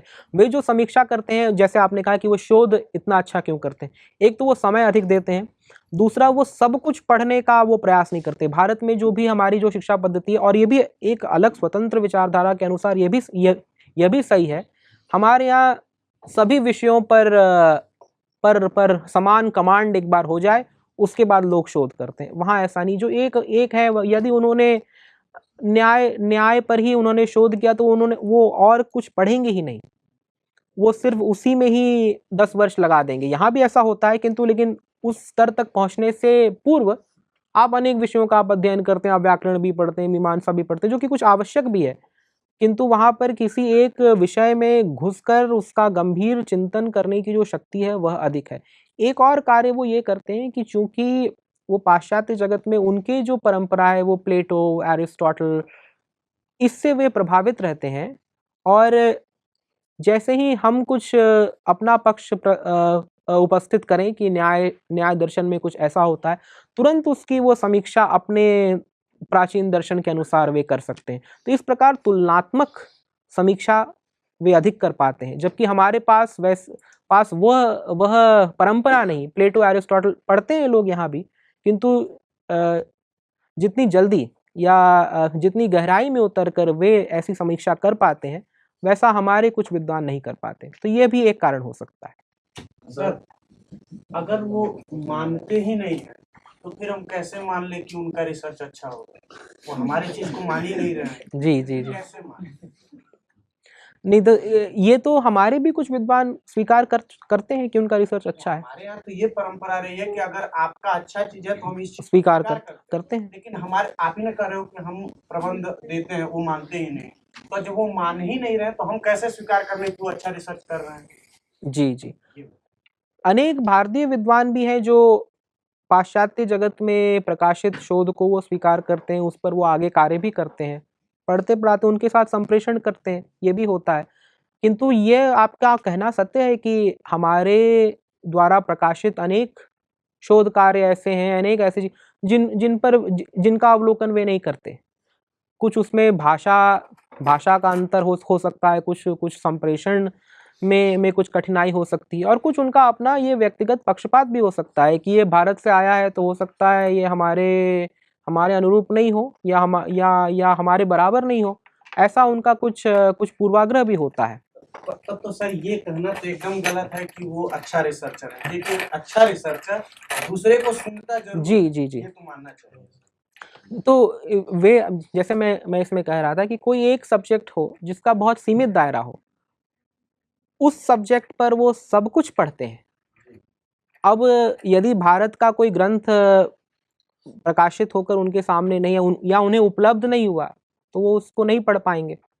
यह एक बात है। उनके अनुसार जो सब कुछ की जो परिभाषा है, जो हमारे पास जो उपलब्ध है, या हमारी परंपरा में जो उपलब्ध है, या जो भारत से भी आया है वो हमारे पास उपलब्ध है, तो ये बड़ा एक विचारणीय बात आपने कहा है कि हमारे पास जो जर्नल्स जो हैं भारत में, इंडियन फिलॉसफी जर्नल है और भी अनेक जर्नल्स हमारे भारत में भी प्रकाशित होते हैं, कैसे इनकी प्रासंगिकता और सर्वग्राह्यता हम बढ़ाएं कि विदेशों में भी इन जर्नल्स को उतना ही महत्व दिया जाए। और जर्नल्स के लिए एक जो स्कोर होता है, इम्पैक्ट फैक्टर, आपने सुना होगा, एक वो ऑनलाइन आपको ये मिल जाएगा। इम्पैक्ट फैक्टर हर एक जर्नल का एक कैलकुलेशन होता है, और जितना इम्पैक्ट फैक्टर हाई होता है उतना ही उस जर्नल को प्रतिष्ठा मिलती है। हमारे भारत से प्रकाशित जो जर्नल्स हैं उनका इम्पैक्ट फैक्टर बहुत ऊंचा नहीं जाता। अब ये क्यों नहीं जाता, लोग उससे कोट नहीं करते, उसको रेफर नहीं करते, अथवा वो शोध उतनी गहराई तक नहीं उतर पाता, यह एक विचारणीय बात है। मेरे अनुसार जैसे जैसे संवाद के साधन बढ़ते जाएंगे और वैश्वीकरण होता जाएगा, वैसे वैसे भारत के किसी कोने में भी प्रकाशित कोई चीज़ हो वो वहाँ उपलब्ध हो जाएगी, और वहाँ से भी जो कुछ प्रकाशित हो रहा है वो हमें उपलब्ध होता जाएगा। यदि ऐसा होता है तो इम्पैक्ट फैक्टर हमारे जर्नल्स का भी बढ़ना चाहिए, और जैसे जैसे इम्पैक्ट फैक्टर बढ़ेगा, जैसे आप गूगल पर आप सर्च करें किसी विषय पर, तो जो टॉप रिजल्ट्स जो आएंगे वो जिस जर्नल का हाई इम्पैक्ट फैक्टर होगा वो ऊपर दिखाएगा। अब ये तो आपका कहना सही कि क्यों नहीं वो 5 पन्ने अंदर जा कर के कुछ भारतीय कुछ हुआ है प्रकाशित, उससे भी क्यों नहीं देखते। तो ये तो एक आज की ऐसी एक विडंबना है कि इम्पैक्ट फैक्टर, रेप्यूटेशन, प्रेस्टीज, इसके अनुसार निर्धारण हो जाता है कि कौन सा शोध अच्छा है कौन सा शोध नहीं। इस पर हमें कुछ सोचना चाहिए। भारतीय विश्वविद्यालयों को भी जो जर्नल्स वे जो प्रकाशित करते हैं, इनका इम्पैक्ट फैक्टर या इनकी पॉपुलैरिटी कैसे बढ़ाई जाए, इस पर कुछ चिंतन करना चाहिए।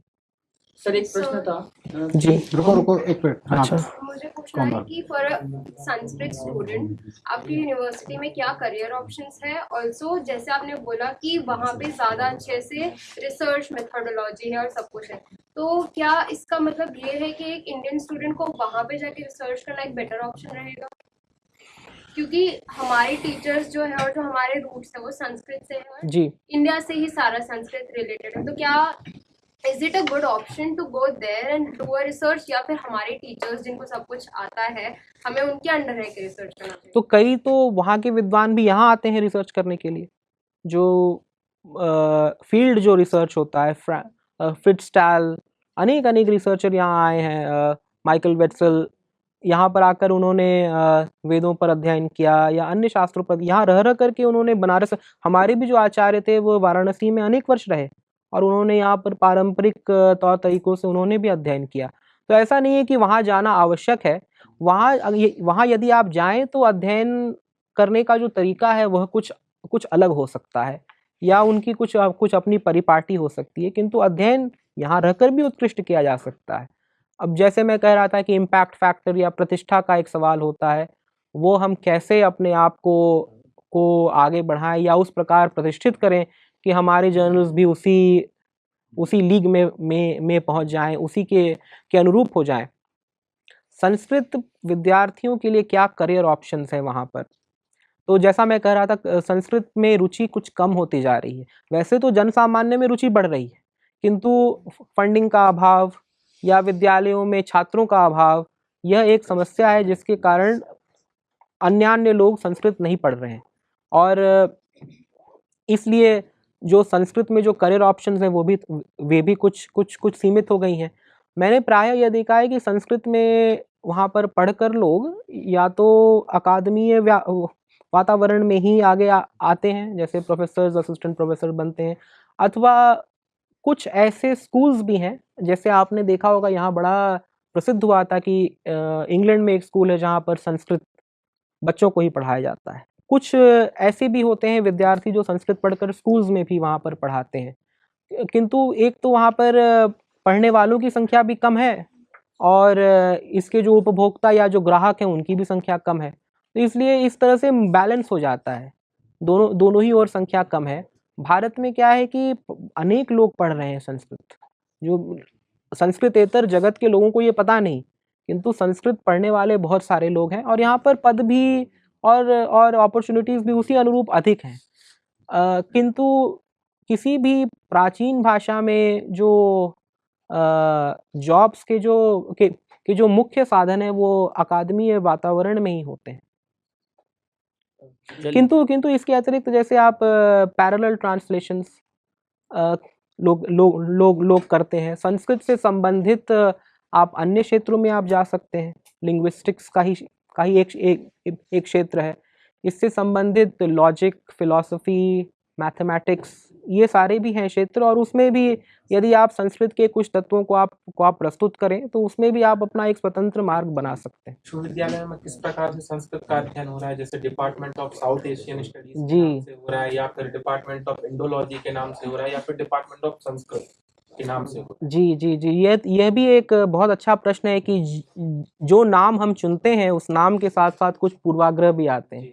तो जैसे हार्वर्ड में पहले डिपार्टमेंट था डिपार्टमेंट ऑफ संस्कृत, उसका नाम इन्होंने परिवर्तित करके department of south Asian studies कर दिया। अब ये तो लोग, आप जानते होंगे कि इंडियन वर्सेस साउथ एशियन, यह एक बड़ा प्रकल्प है कि जहाँ भी इंडियन था उसे हटा करके साउथ एशियन किया जाए। इसका कारण यह है कि जब आप इंडियन बोले तो एक भारतीय तस्वीर आपके सामने प्रस्तुत होती है। जब आप साउथ एशियन बोले तो अच्छा, हम पाकिस्तान, बांग्लादेश, नेपाल, अन्य भी जो हमारे सारे जो हैं देश, उनको हम उसमें समाविष्ट करें। जबकि आप सोचें कि संस्कृत जो है वो तो मूलतः भारतीय वस्तु है। हाँ, उस समय पाकिस्तान, बांग्लादेश, तक्षशिला, ये सब भी भारत के ही अंग थे उस समय। भारतीय सांस्कृतिक जो क्षेत्र था उसके अंदर ये सब समाविष्ट थे। तो ये एक बड़ा प्रकल्प है कि इसको साउथ एशियन कर दिया जाए। और मैंने देखा है कि कुछ सोशल मीडिया पर भी पाकिस्तान के जो विचारक हैं वो कहते हैं कि पाणिनि तो हमारे थे और पतंजलि हमारे थे, और जबकि वे संस्कृत न वो पढ़ते हैं न बोलते हैं और कहते हैं कि पाणिनि, पतंजलि, तक्षशिला, ये सब कुछ हमारे। तो कोई सिर्फ एक स्थान से हो जाने के कारण आप उस परंपरा के संवाहक नहीं हो जाते। उस परंपरा को जब तक आप सीखे नहीं, जब तक उसका आप संवर्धन नहीं करें, तब तक वो परंपरा आपकी नहीं हो सकती। अधिकतर किस रूप में हो रहा है सर? तो पहले था कि डिपार्टमेंट ऑफ संस्कृत या डिपार्टमेंट ऑफ इंडोलॉजी, आज वो department of south Asian studies, department of Asian studies. और फिर उसमें ये हो जाता है कि संस्कृत तो एक है, संस्कृत के साथ साथ एक तरफ आप संस्कृत भी आप पढ़ रहे हैं और एक तरफ कोई ऐसी भाषा है जिसको बोलने वाले बहुत कम लोग हैं, दोनों बराबर हैं। यह एक उनका प्रकल्प रहता है कि संस्कृत तो एक अनेक भाषाओं के साथ संस्कृत भी, जबकि ये भारत में, और पहले तो वे भी स्वीकार करते थे कि भारत की अधिकतर भाषाओं के मूल में संस्कृत है। कुछ भाषाओं को यदि आप छोड़ दें तो अधिकतर भाषाओं के मूल में संस्कृत है। और संस्कृत की इसलिए जो प्रतिष्ठा है, ये कोई एक भाषा हो जिसमें सिर्फ 10,000 जिसके वक्ता हो, वो उस भाषा का भी अपना स्वतंत्र महत्व हो सकता है, किंतु संस्कृत में जो चिंतन परंपरा है उसके समकक्ष नहीं है वो। तो ये सारी चीज़ें हैं कि वो भाषा, जो छोटी भाषा little traditions versus great traditions, दोनों को हम कैसे बराबर कर दें, इसलिए इन नामों में भी परिवर्तन हो रहा है। हाँ चलिए कोमल।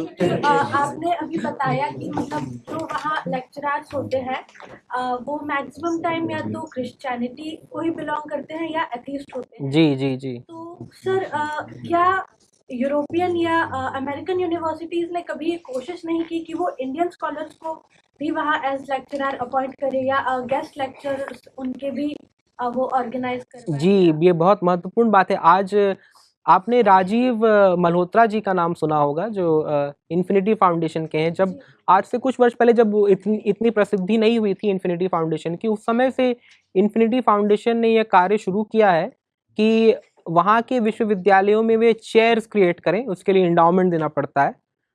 कोई प्रतिष्ठित भारतीय औद्योगिक संस्थान हो या कोई भी ऐसे डोनर हो जिनकी सहायता से वे चेयर्स क्रिएट करें, और उस चेयर्स के साथ साथ ये राइडर लगा दें, क्लॉज लगा दें कि इसमें परंपरागत रूप से पढ़े हुए विद्वान ही इसमें आएंगे। इसमें उन्हें मिश्रित सफलता ही मिली है, क्योंकि एक तो कुछ डोनर्स का भी अभाव है इन चेयर्स को क्रिएट करने के लिए, और दूसरा ये है कि वहाँ पर यदि आप धन देकर ऐसे चेयर्स क्रिएट करते हैं तो विश्वविद्यालय हमें हमेशा कहेगा कि हम उन्हीं लोगों का इस पर चुनाव करेंगे जो हमारी दृष्टि में जो प्रतिष्ठित हों। तो आपने धन दे दिया, आपने चेयर बना दिया, किंतु चुनाव की जो प्रक्रिया है वो फिर भी उनके हाथों में है। आप एक राइडर, एक क्लॉज लगा सकते हैं, उसके अधिक आप नहीं कुछ कर सकते। तो इसका समाधान मेरे विचार में यही है कि जैसे जैसे हमारे शोधकर्ताओं की संख्या बढ़ती जाएगी और उनकी संख्या कुछ इसमें कम होती जाएगी, वैसे वैसे इन चेयर्स पर भी हमारे जो परंपरा से या हमारी ये आवश्यक नहीं कि वे परंपरा से ही पढ़े हों, लेकिन भारतीय चिंतन के प्रति पक्षपात नहीं करते हों, ऐसे लोगों को उसमें अपॉइंट किया जाएगा। जब भारत संस्कृत का यूरोप के साथ संबंध हुआ, संस्कृत का वो शुरू हुआ 1784 से।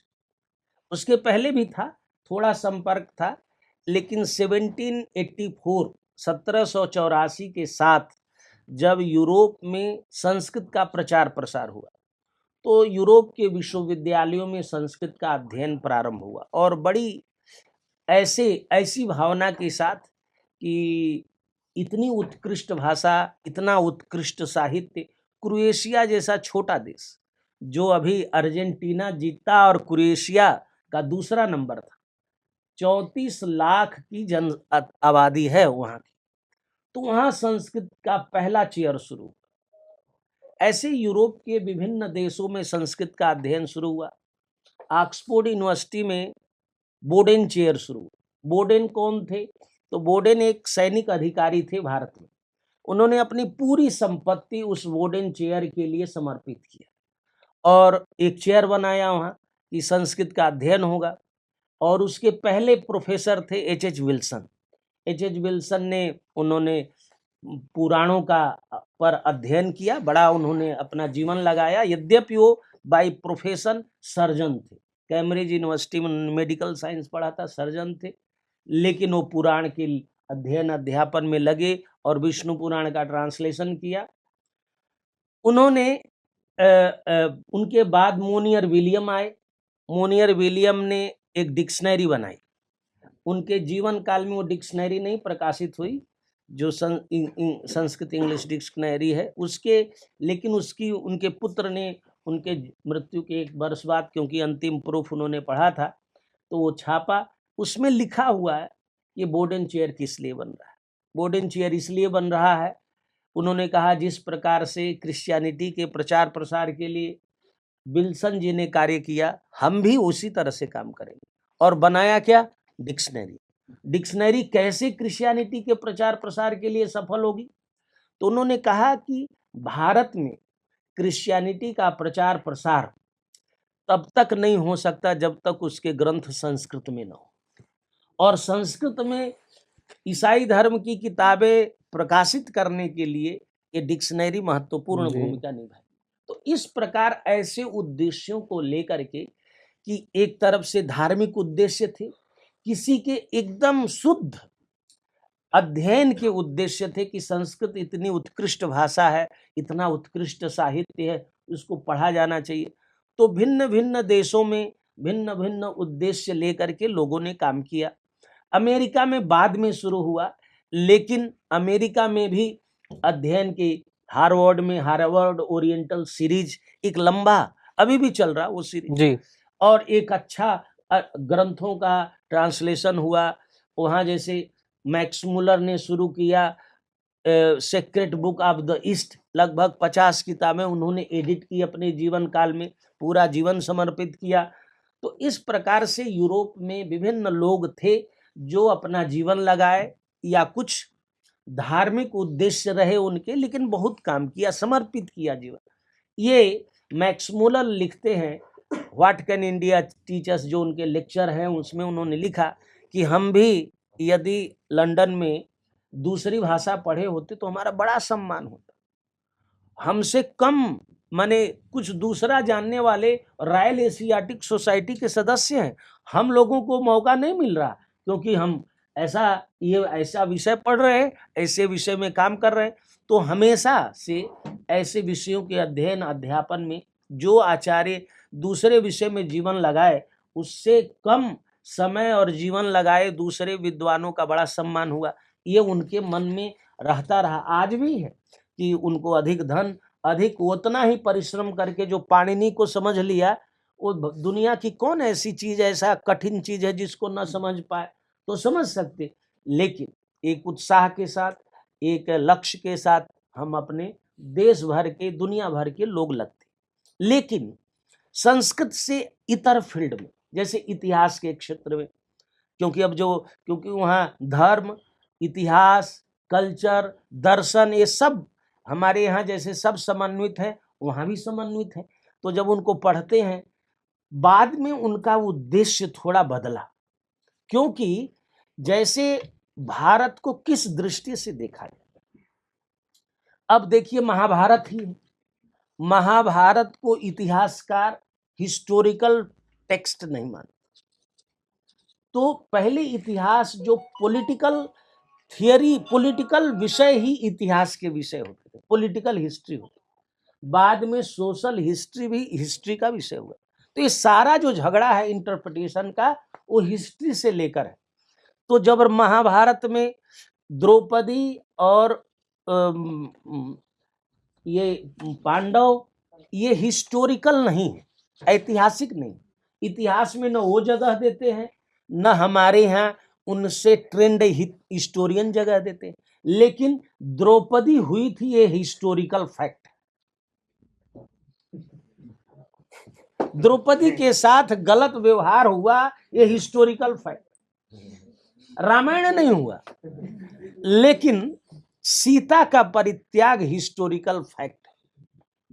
तो ऐसे उनके जो विचार है, लक्ष्य, उन लक्ष्यों के लिए इस तरह का इंटरप्रिटेशन क्यों करना? तो उनको भारत को नीचा दिखा, उनके भारत की समस्या, साउथ एशिया की समस्या और अब तो दुनिया की समस्या के लिए भारत ही दोषी है।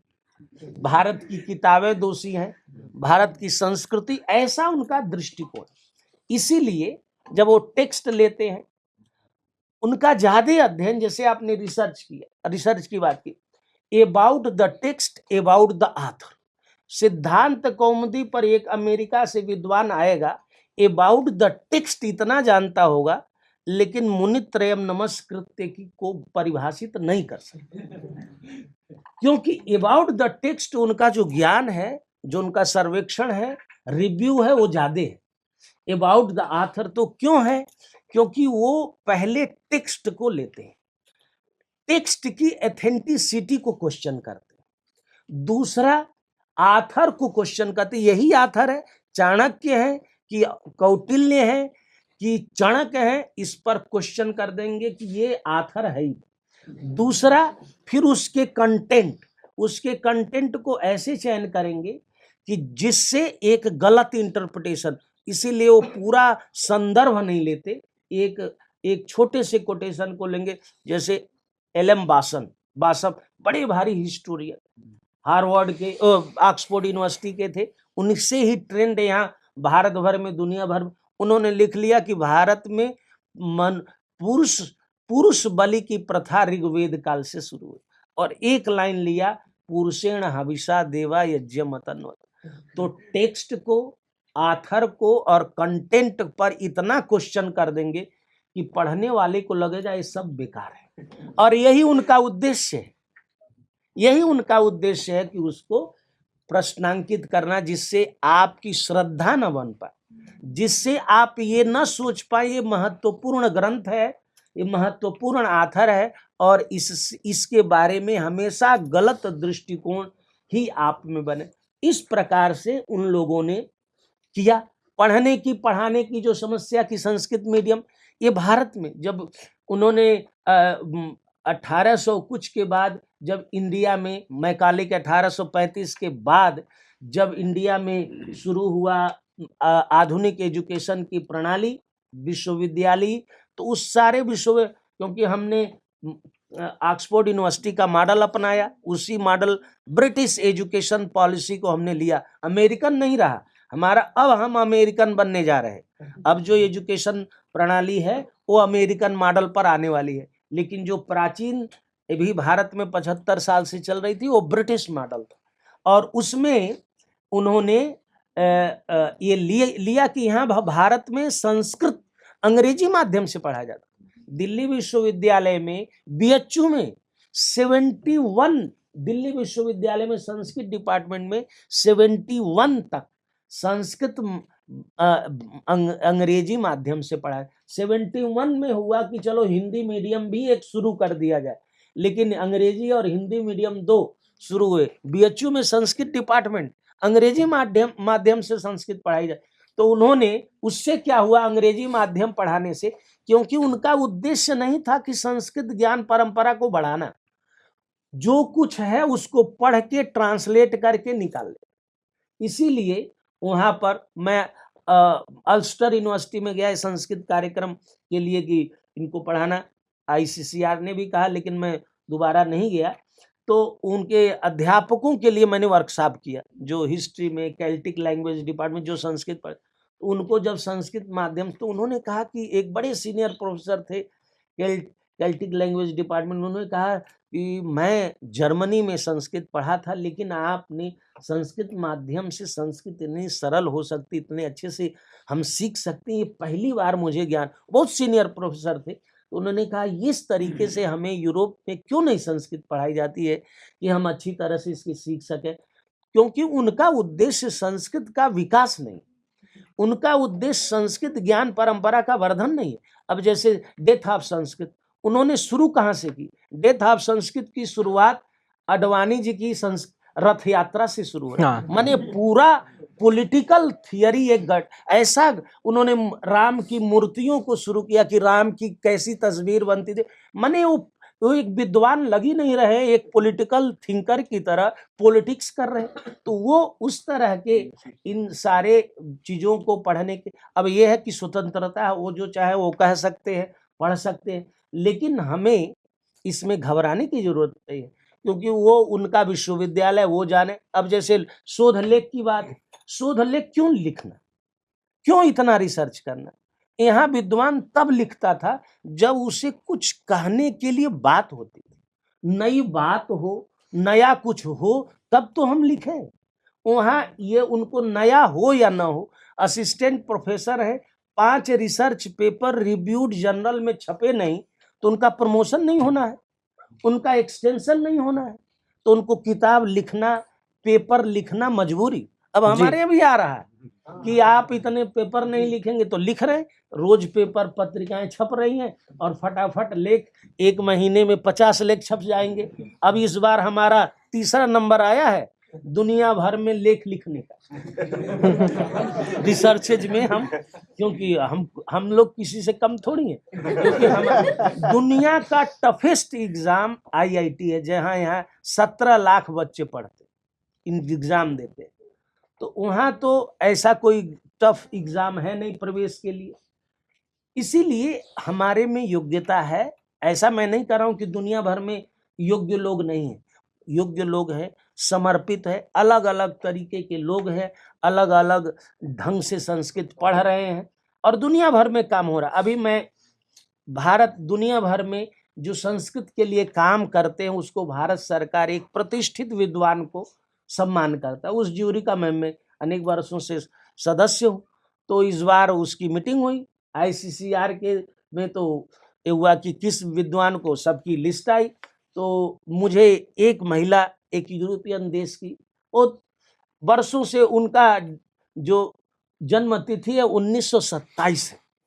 तुमने कहा इतने वर्षों से इतना काम की हुई महिला, जीवन तो और ऐसा यूरोप का ऐसा देश को बहुत प्रसिद्ध भी नहीं, लगा हुआ है, उसमें काम कर रही है, तो हमें उनको सम्मानित करना चाहिए। ऐसे लोगों को, ऐसे आपको दुनिया भर में लोग मिलेंगे। अनिकेत जी तो भारतीय हैं, इन ऐसे भारतीय मान लीजिए संस्कृत में नहीं रहते तो भी संस्कृत के प्रति रुचि रहती, तो बेंडी डोनिगर जैसे लोगों को देखते कि अरे देखो संस्कृत के लिए अपना इतना जीवन लगा दे, तो इनको मन में दुख होता कि मैं तो कुछ किया नहीं, भारतीय हो गए तो चलो इन्हीं का सहयोग कर दे, तो धन दे देते कि लीजिए आप हमारी तरफ से आपको ये धन है। ये सोच के कि भाई हम तो संस्कृत की सेवा कर रहे हैं, और रिसर्च हो क्या कर रहे हैं इनको नहीं पता, क्योंकि उनके रिसर्च से इसका लेना देना नहीं, इतना ही जान रहे हैं कि ये संस्कृत पढ़ रहे हैं तो बहुत अच्छा काम कर रहे हैं, तो ये तो संस्कृत पढ़ रहे हैं। तो ऐसे भारतीय लोग जो वहाँ संपन्न हैं उनके मन में रहता है कि मैं नहीं पढ़ पाया, तो जो लोग संस्कृत का काम कर रहे हैं उनके लिए धन उपलब्ध कराए। मैं मॉन्ट्रियल गया, शर्मा जी वहाँ प्रोफेसर हैं, क्या नाम विश्वविद्यालय का, मॉन्ट्रियल में जो मैकगिल विश्वविद्यालय, वहाँ मैं गया तो वहाँ के शर्मा जी संस्कृत भाषा में बोलते हैं, वो कंपैरेटिव रिलीजन के हैं, हार्वर्ड में भी वो कुछ दिन पढ़ाए। तो अभी वो कह रहे थे कि संस्कृत कैसे इंडिया में आए कोरोना के जस्ट, तो उनकी अब वो लगभग 85 साल के हो गए, और उनकी श्रीमती कनाडा की ही हैं, वो भी लगभग 80 साल की, दोनों लोग इंडिया इंटरनेशनल सेंटर में थे, मुझे भी कहे कि आइए आपके साथ चर्चा करनी बात। तो उन्होंने यही प्रश्न था कि संस्कृत की ज्ञान परंपरा को कैसे बचाया जाए। दुनिया भर में तो देखो, उन्होंने अमेरिका भी देख लिया, कनाडा भी देख लिया, वो IAS थे, सेंट स्टीफन से पढ़े थे, IAS थे, IAS की नौकरी छोड़ करके वो एकेडमिक्स में गए। तो उन्होंने कहा कि हम लोग ऐसा फंड तैयार करें कि जिसमें विद्यार्थी 10-50 एक शास्त्र में लगे, और उनके लिए हम फंड निश्चित करें, क्योंकि फ्यूचर की ही सबसे बड़ी समस्या होती है कि इस क्षेत्र में हम पूरा लगे, आगे हम क्या करेंगे। तो एक फंड निश्चित कर दिया जाए, एक तो उनको यहाँ पढ़ें, विदेश में पढ़ें, हर जगह कैसे पढ़ा लिखा जाता है, कैसे शोध किया जाए, उसमें उनकी ट्रेनिंग हो, और फ्यूचर के लिए उनके लिए एक धन रख दिया जाए, जिससे तो यदि 100 विद्वान हम एक शास्त्र में तैयार कर दिए तो बहुत सारी योजनाएं कहे कि कैसे फंड होगा। तो उनकी श्रीमती जी ने कहा कि जो क्लाउड फंडिंग की योजना आजकल कर दीजिए, बहुत लोग उसमें क्लाउड फंडिंग में देंगे और एक योजना बनाई जाए। तो आज वही जरूरत है, चाहे हमें, अब तो दुनिया बहुत छोटी हो गई है, अब आपको पता है कि दुनिया में न्याय की कितने बड़े विद्वान, कितने व्याकरण के कितने, वहीं अमेरिका में जॉर्ज कार्डोना भी है, हमारे विश्वविद्यालय में, यहाँ उनको हम लोगों ने विजिटिंग प्रोफेसर बनाया, और उन्होंने कहा कि हम संस्कृत माध्यम से पढ़ाएंगे। हमारे विद्यार्थी पीछे हट गए और बड़े सख्ती से ग्रेडिंग किया था, 3 महीने थे, बीच बीच में भी आते रहे। ब्रिस्की जी पोलैंड से नाट्य शास्त्र में उन्होंने काम किया था, भारत में राजदूत थे पोलैंड के, यहाँ हमारे विजिटिंग प्रोफेसर थे, वो भी आए थे, वो भी संस्कृत माध्यम से पढ़ाना। वो वार्सोवा यूनिवर्सिटी में संस्कृत के प्रोफेसर, और उन्होंने वहाँ भारत में राजदूत के रूप में जब तक रहे खूब काम किया संस्कृत का। वो अभी भी भारत सरकार ने उनको पद्मश्री इस बार दिया है, आए थे। ऐसे लोग दुनिया भर के, दुनिया के देशों में है जिनका पूरा जीवन संस्कृत। अब दुनिया में क्या, भारत में भी जॉर्ज कार्डोना जैसा संस्कृत ग्रामर का विद्वान नहीं। इतना इतना ज्ञान। मुझसे चर्चा हुई कि आज आजकल रिटायरमेंट के वहाँ, क्योंकि प्रोफेसर रिटायर्ड नहीं होता है, जब तक चाहे तब तक विश्वविद्यालय में आप पढ़ा सकते हैं। तो उन्होंने कहा कि हम लोगों ने, अच्छे दोस्तों ने एक क्लब बनाया हुआ है जिसमें हम लोग किसी न किसी किताब पर डिस्कशन रखते हैं। एक हफ्ते मैं, दूसरे हफ्ते कोई दूसरा, तीसरे, ये सब बूढ़े लोग हैं जो केवल जो काव्य शास्त्र विनोदे न कालो गच्छति धीमतां कर।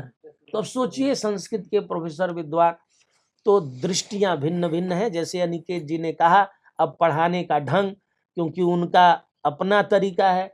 अब हम जब संस्कृत सिखाने की किताब अंग्रेजी देववाणी प्रवेशिका आरपी गोल्डमैन ने, उनकी पत्नी ने बनाया, बड़ी अच्छी किताब है। संस्कृत माध्यम से कोशिश किया उन्होंने, वो भी संस्कृत आते हैं, बोलने का प्रयास करते।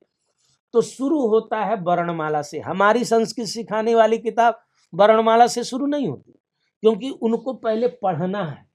फिर दूसरा लेसन होता है संधि, क्योंकि जब श्लोक पढ़ लिए तो तोड़ना है। हम संधि पहले नहीं पढ़ाते। तो पढ़ाने, संस्कृत सिखाने का ढंग, संस्कृत सीखने का ढंग विदेशी और भारतीय विद्यार्थियों का अलग अलग। यहाँ तो 80% शब्दावली से परिचित है सब विद्यार्थी, वहां तो एक भी शब्द नहीं जानते। एक क्रिया जाने, अब अगला कर्म ढूंढना है। तो इस प्रकार से तो हमें तो क्या है कि शांति निकेतन के जो संस्थापक थे रविंद्रनाथ टैगोर, उन्होंने कहा कि मुझे पहली बार पता चला कि ये जो हम ज्ञान अर्जित करेंगे इसका कहाँ कहाँ उपयोग करना है। तो कहाँ कहाँ करना, भू भुव स्व।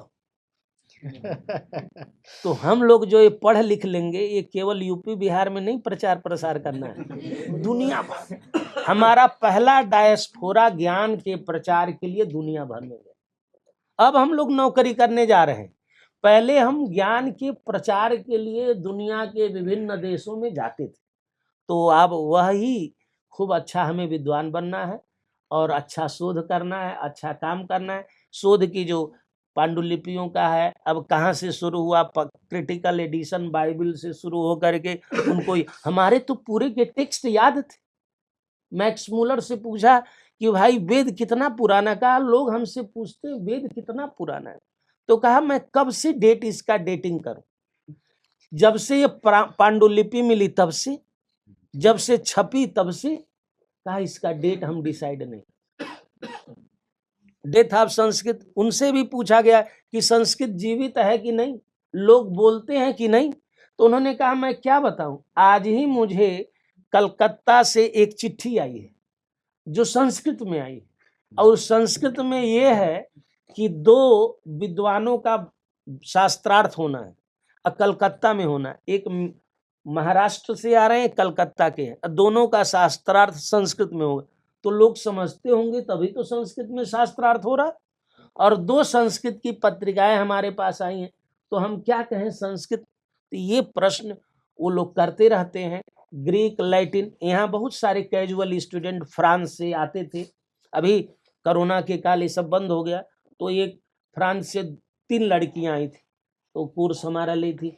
उन्होंने, हमने पूछा भाई तुम वहाँ क्या पढ़ी हो, तो सर हमने ग्रीक और लैटिन में योग्यता अर्जित की, अब सोच रहा हूँ थोड़ा संस्कृत भी पढ़ूं, इसलिए 6 महीने के लिए कैजुअल स्टूडेंट के आने की प्रणाली जेएनयू में थी। तो इस प्रकार से भाषाओं का अध्ययन, संस्कृत, जब लिंग्विस्टिक्स तो कोई विषय ही नहीं था। ये तो संस्कृत और ग्रीक लैटिन को एक साथ जब समझा गया विलियम जोन्स ने, तब comparative philology, comparative historical linguistics, इस प्रकार से इस विषय का ही जन्म हुआ है। तो ऐसे भिन्न यह हमारी कमी है कि हम अच्छे विद्वान नहीं बन पा रहे, शास्त्र ज्ञान नहीं। अब हम दूसरे को कब तक कहें कि ये लोग खराब किए, उनका अब दोष नहीं। जिसकी जाकी भावना जैसी होती वैसा अपना व्याख्यान करता लिखता है, उसको तो हम रोक नहीं सकते। हमें अपना अच्छा ज्ञान अर्जित करना है। पठनात् पाठनात् प्रचारात् व्यवहारतः रक्षिष्यामि प्रयत्नेन स्वीयं सारस्वतम निधि।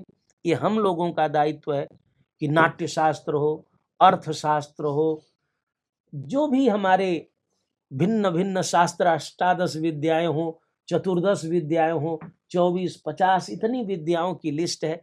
कम से कम 5-5, 10-10 विद्वान तो तैयार हो जाएं भारत में।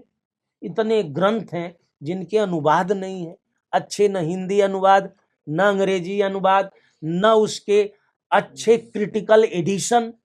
तो उन सब काम को हमें करना, ये कोई दूसरे देश से आके करने वाले लोग नहीं हैं। इसीलिए वहाँ भी कुछ लोग अच्छे होते हैं। जैसे कोलंबिया में क्ले लाइब्रेरी शुरू हुई। क्ले कौन थे? एक क्ले टाइटल है, जो मिट्टी का बर्तन बनाते हैं। ये टाइटल है उनकी, Potter. Potter Karl H Potter पूरा जिंदगी वाशिंगटन यूनिवर्सिटी के प्रोफेसर थे, पूरी जिंदगी लगा दी और इंसाइक्लोपीडिया ऑफ इंडियन फिलोसफीज पर काम किया। तो क्ले जो थे उन्होंने ऑक्सफोर्ड यूनिवर्सिटी से ग्रेजुएशन किया था, उसमें उन्होंने संस्कृत भी लिया था लैंग्वेज, और बहुत बिजनेस, बड़ा बिजनेस किया। उनकी पत्नी भी अभी भी जीवित हैं दोनों, वो इंटीरियर डिजाइनर थी, बड़ी कंपनी थी हवाई जहाज के अंदर, तो बहुत पैसा दोनों ने कमाया, अभी भी हैं। तो उन्होंने सोचा कि हम क्या करना चाहते जिंदगी में, तो कहा हमारा तो सबसे प्रिय सब्जेक्ट था लिटरेचर, और लिटरेचर में भी संस्कृत, तो इसके लिए कुछ करो। तो कोलंबिया में उन्होंने डोनेशन दिया, फंडिंग, और क्ले लाइब्रेरी 50-60 किताबें लगभग, और केवल लिटरेचर की, और भारत की ज्यादा संस्कृत की सारी किताबों का अंग्रेजी अच्छा ट्रांसलेट। अब अंग्रेजी खराब हुआ कि गलत हुआ, क्योंकि जो ट्रांसलेशन है वो भी वहाँ के भी विद्वान कोई ब्रह्मा तो है नहीं कि सब कुछ आता है। केवल अब एक आदमी जेएनयू का गया किसी विदेश में, नौकरी छोड़ के बिना बताए निकल गया, 2-3 महीना गया रहा, वहां से वापस आ गया। कहा, उन लोगों ने पूछा भाई क्यों वापस आ गए जब वहां चले गए? कहा गए कौवे ही नहीं दिखाई दे रहे। कहा जिस देश में कौवे ही ना हो तो वहां क्या रहना। तो केवल हवाई जहाज यहाँ बैठिए और शाम को अमेरिका 14 घंटा में पहुंच जाइए, तो वही वायु, वही सूरज, वही चांद, कुछ अंतर नहीं होता है। तो केवल वहां जाने से ज्ञान बढ़ जाएगा ऐसी बात नहीं, पढ़ना खुद ही पड़ता है। तो हम जितना अध्ययन करेंगे, जितना ज्ञान अर्जित करेंगे, उतना अपने शास्त्र का, अपने देश का, और अच्छी व्याख्या, अच्छी दृष्टि। यहाँ भी रह करके खराब तरह के लेख लिखने वाले लोग हैं, वहाँ बैठ करके बड़ा अच्छा भारतीय ढंग से लिखने। अब देखिए अनिकेत जी के ऊपर कोई अमेरिका का प्रभाव है? इतने सुंदर श्लोक लिखते हैं, इतने अच्छे ढंग के अच्छे भाव हैं। और ये यदि थोड़ा भी समय संस्कृत के लिए निकालते, थोड़ा नहीं निकालते होंगे, बहुत निकालते होंगे, उतने देर में चाहते तो बहुत पैसा कमा सकते थे, उतना इन्वेस्ट करते अपने काम में तो पैसा बहुत कमा लेते। लेकिन समर्पण है कि नहीं, इसको हमें करना है। तो को वेदान उद्धरिष्यति, जब वो उस राजकुमारी ने कहा कि को वेदान उद्धरिष्यति, तो कहा भट्टाचार्योस्मि भूतल। जब ऐसे भट्टाचार्य लोग हैं, अनिकेत जी जैसे, जो अमेरिका में बैठ के संस्कृत का श्लोक लिख रहे हैं और उसको जन जन पहुंचा रहे हैं, हजारों लोग, लाखों लोग उसको पढ़ते हैं। गवर्नमेंट कॉलेज कलकत्ता में जब खुला संस्कृत कॉलेज, तो विल्सन की कृपा से, विल्सन के कारण खुला। दूसरे अंग्रेज अधिकारी आए, उसको कहे कि बंद करो।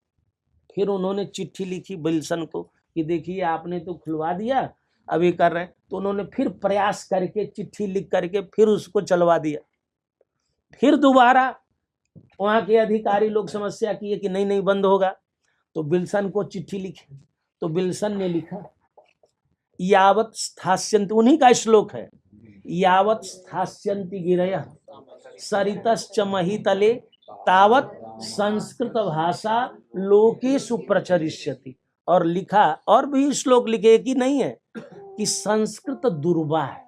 संस्कृत क्या है? दुर्वा। संस्कृत ज्ञान परंपरा दुर्वा है, ये सूख जाएगी, फिर कभी जल आएगा ना थोड़ा भी, फिर हरा।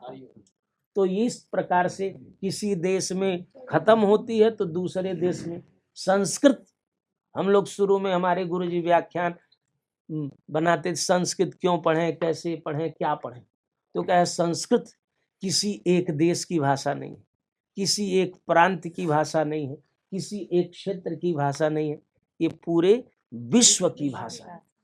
केवल हमारा ही अधिकार नहीं है, विश्व भर के लोग इसे अपना मानते हैं। अंग्रेजी, फ्रेंच, जर्मन एक देश की भाषा है, लेकिन संस्कृत पूरे ब्रह्मांड की, इसका किसी देश का नाम नहीं लगा है। और संस्कृत पढ़ने वाले, लिखने वाले किसी एक देश और एक समाज से ही जुड़े। यत्र विश्वम भवत्येकनिडम कृण्वन्तो विश्वमार्यम, सबको श्रेष्ठ बनाना है, सबको योग्य बनाना है। इसीलिए पूरे वैश्विक परिप्रेक्ष्य में हमें ये काम करना, पढ़ना, लिखना, सिखाना और दुनिया भर में इस ज्ञान धारा को प्रकाशित करना। मनुस्मृति के पहला श्लोक पूछा, ये भाई किसके लिए लिखा जा रहा मनु, तो सर्वस्यास्य तु सर्गस्य, संपूर्ण सृष्टि के लिए। और संस्कृत पढ़ के करेंगे क्या, टीचर बनना, तो वही मनु ने लिखा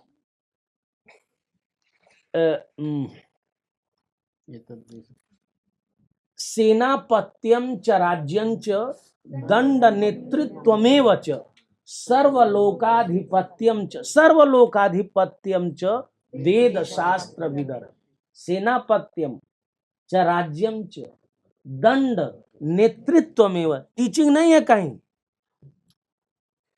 कहीं टीचिंग नहीं है कि प्रोफेसर बनेंगे, सेनापति बनो, राजा बनो, प्रजा पालन करो, जुडिशियरी में जाओ, भिन्न भिन्न क्षेत्रों में कार्य करो।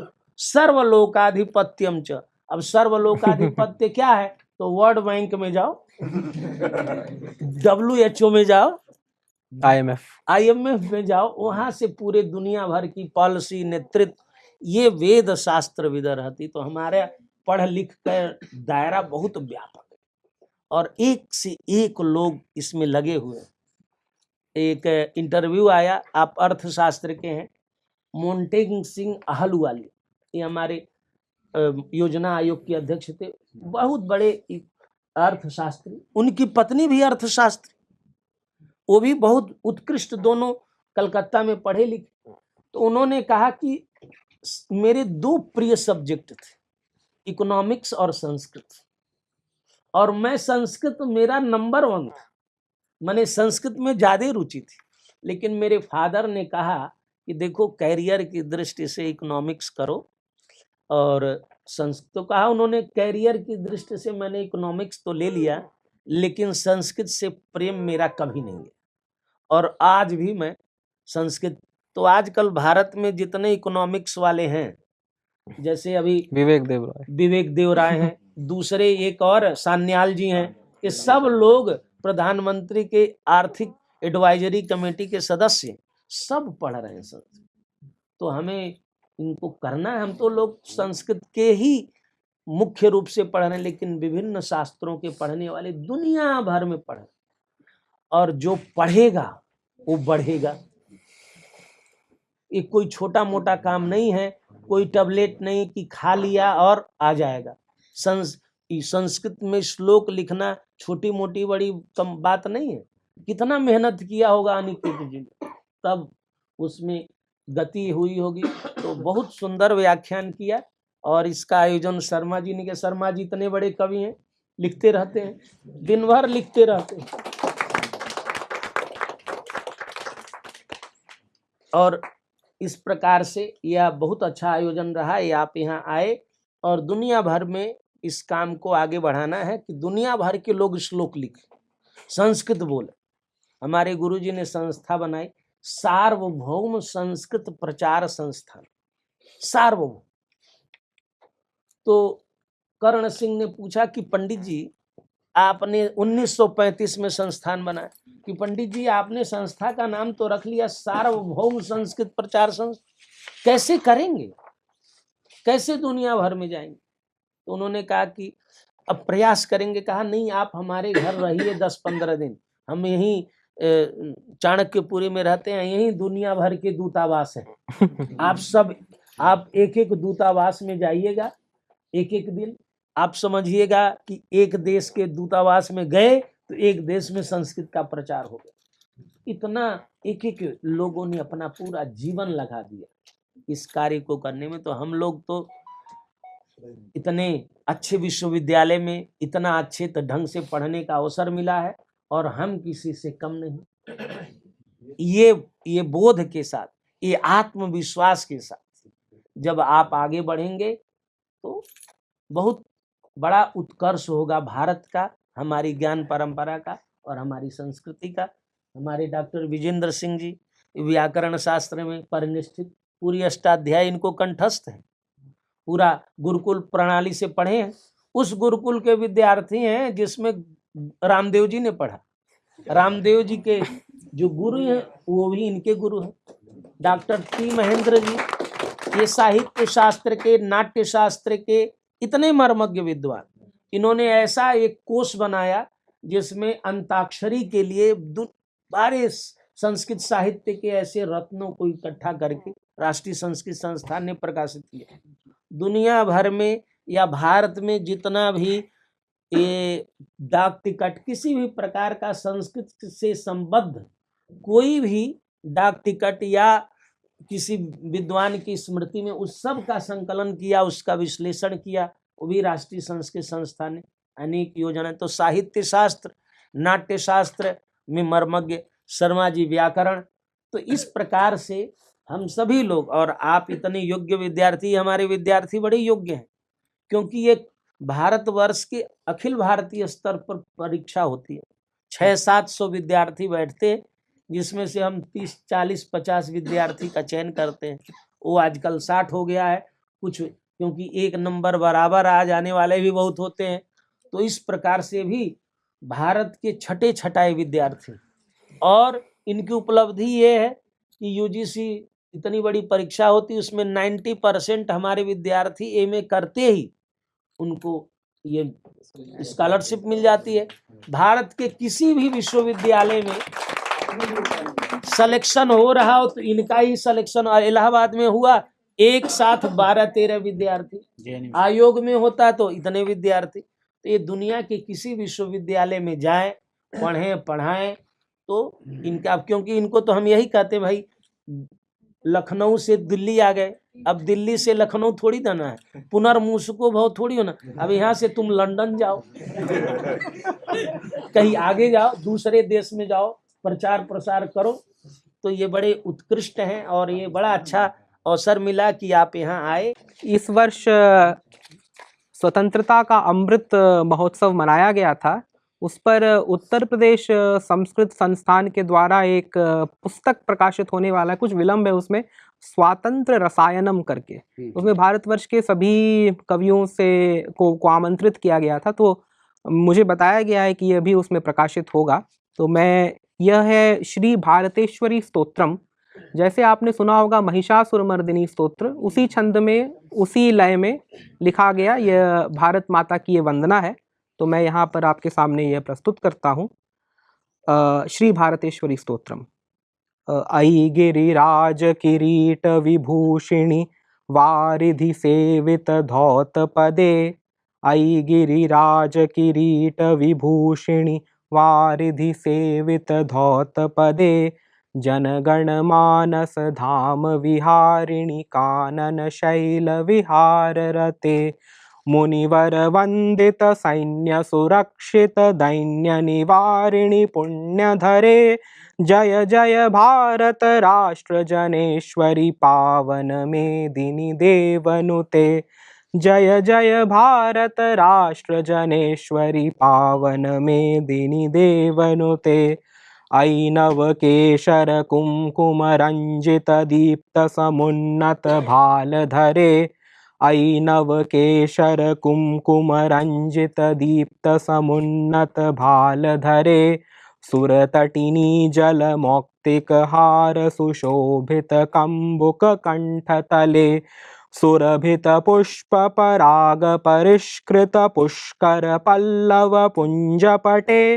जय जय भारत राष्ट्र जनेश्वरी पावन मेदिनी वीरनुते। जय जय भारत राष्ट्र जनेश्वरी पावन मेदिनी वीरनुते। अय्यति योग विवर्धिनी भोग विधायिनी लौकिक रोग हरे। त्रिविध समीरण विल्लित वैदिक होमज धूम सुवासरते। प्रतिकणिकालय वासरते सुविकासरते मृदुहासरते। जय जय भारत राष्ट्र जनेश्वरी पावन मेदिनी लोकनुते। अयि रघुवंश शिरोमणि पार्थिव पालित शाश्वत राष्ट्रधरे। यदुकुलनाथ करच्युत मंजुल गोरस पान रसज्ञवरे।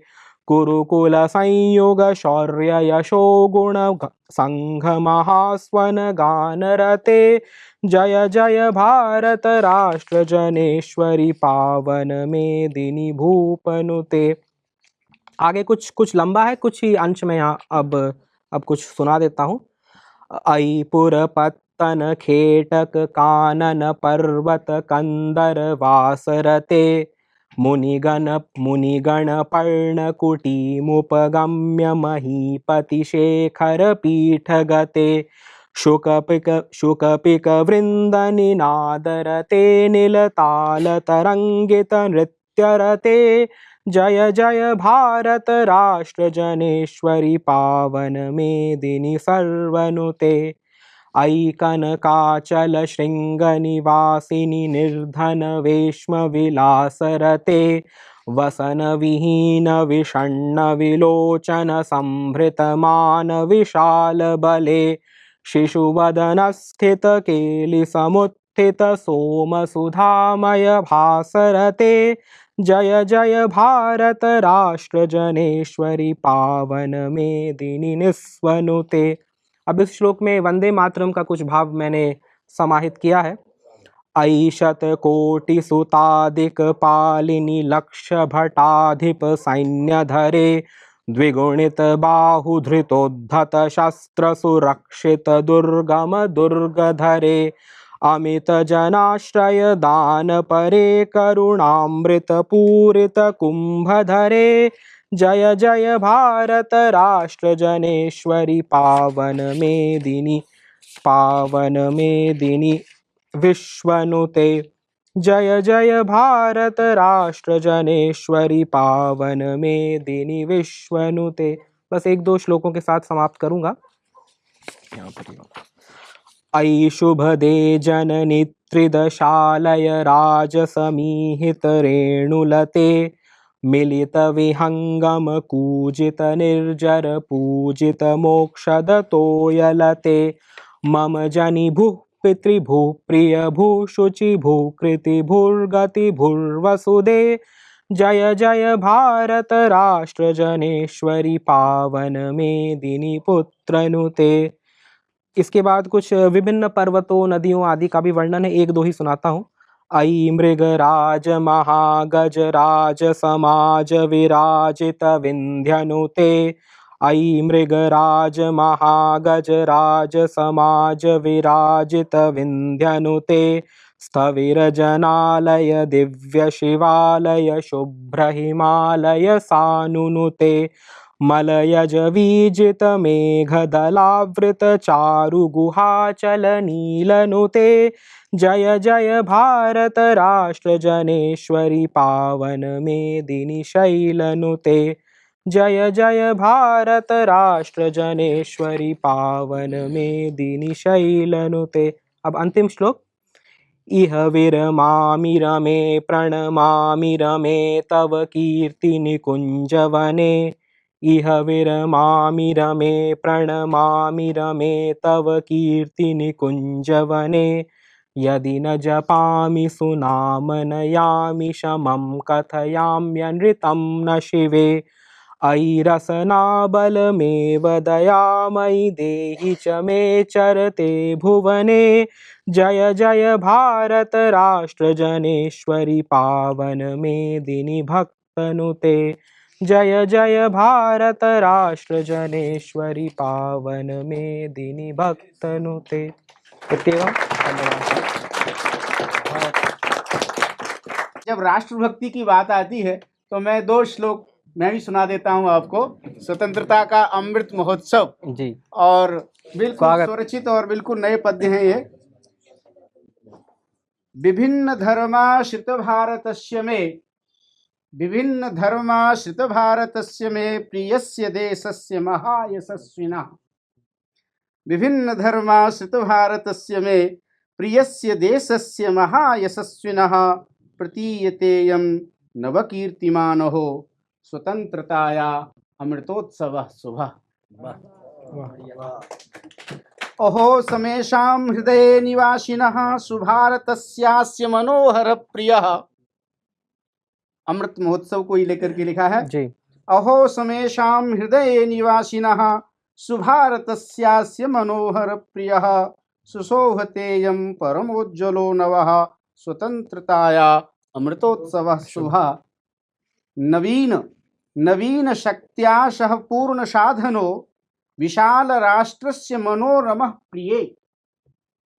कश्चित् स्वकीयां प्रियां वदति नवीन शक्त्या सह पूर्ण साधनो विशाल राष्ट्रस्य मनोरमः प्रिये सुदृश्यते यन् नवचेतनामयः स्वतंत्रताया अमृतोत्सवः शुभः। बस एक श्लोक और सुनाऊंगा। जनेषु राष्ट्रस्य विशाल भूमिकः, जनेषु राष्ट्रस्य विशाल भूमिकः स्वतंत्रता शोभित चारुतायुतः। जी।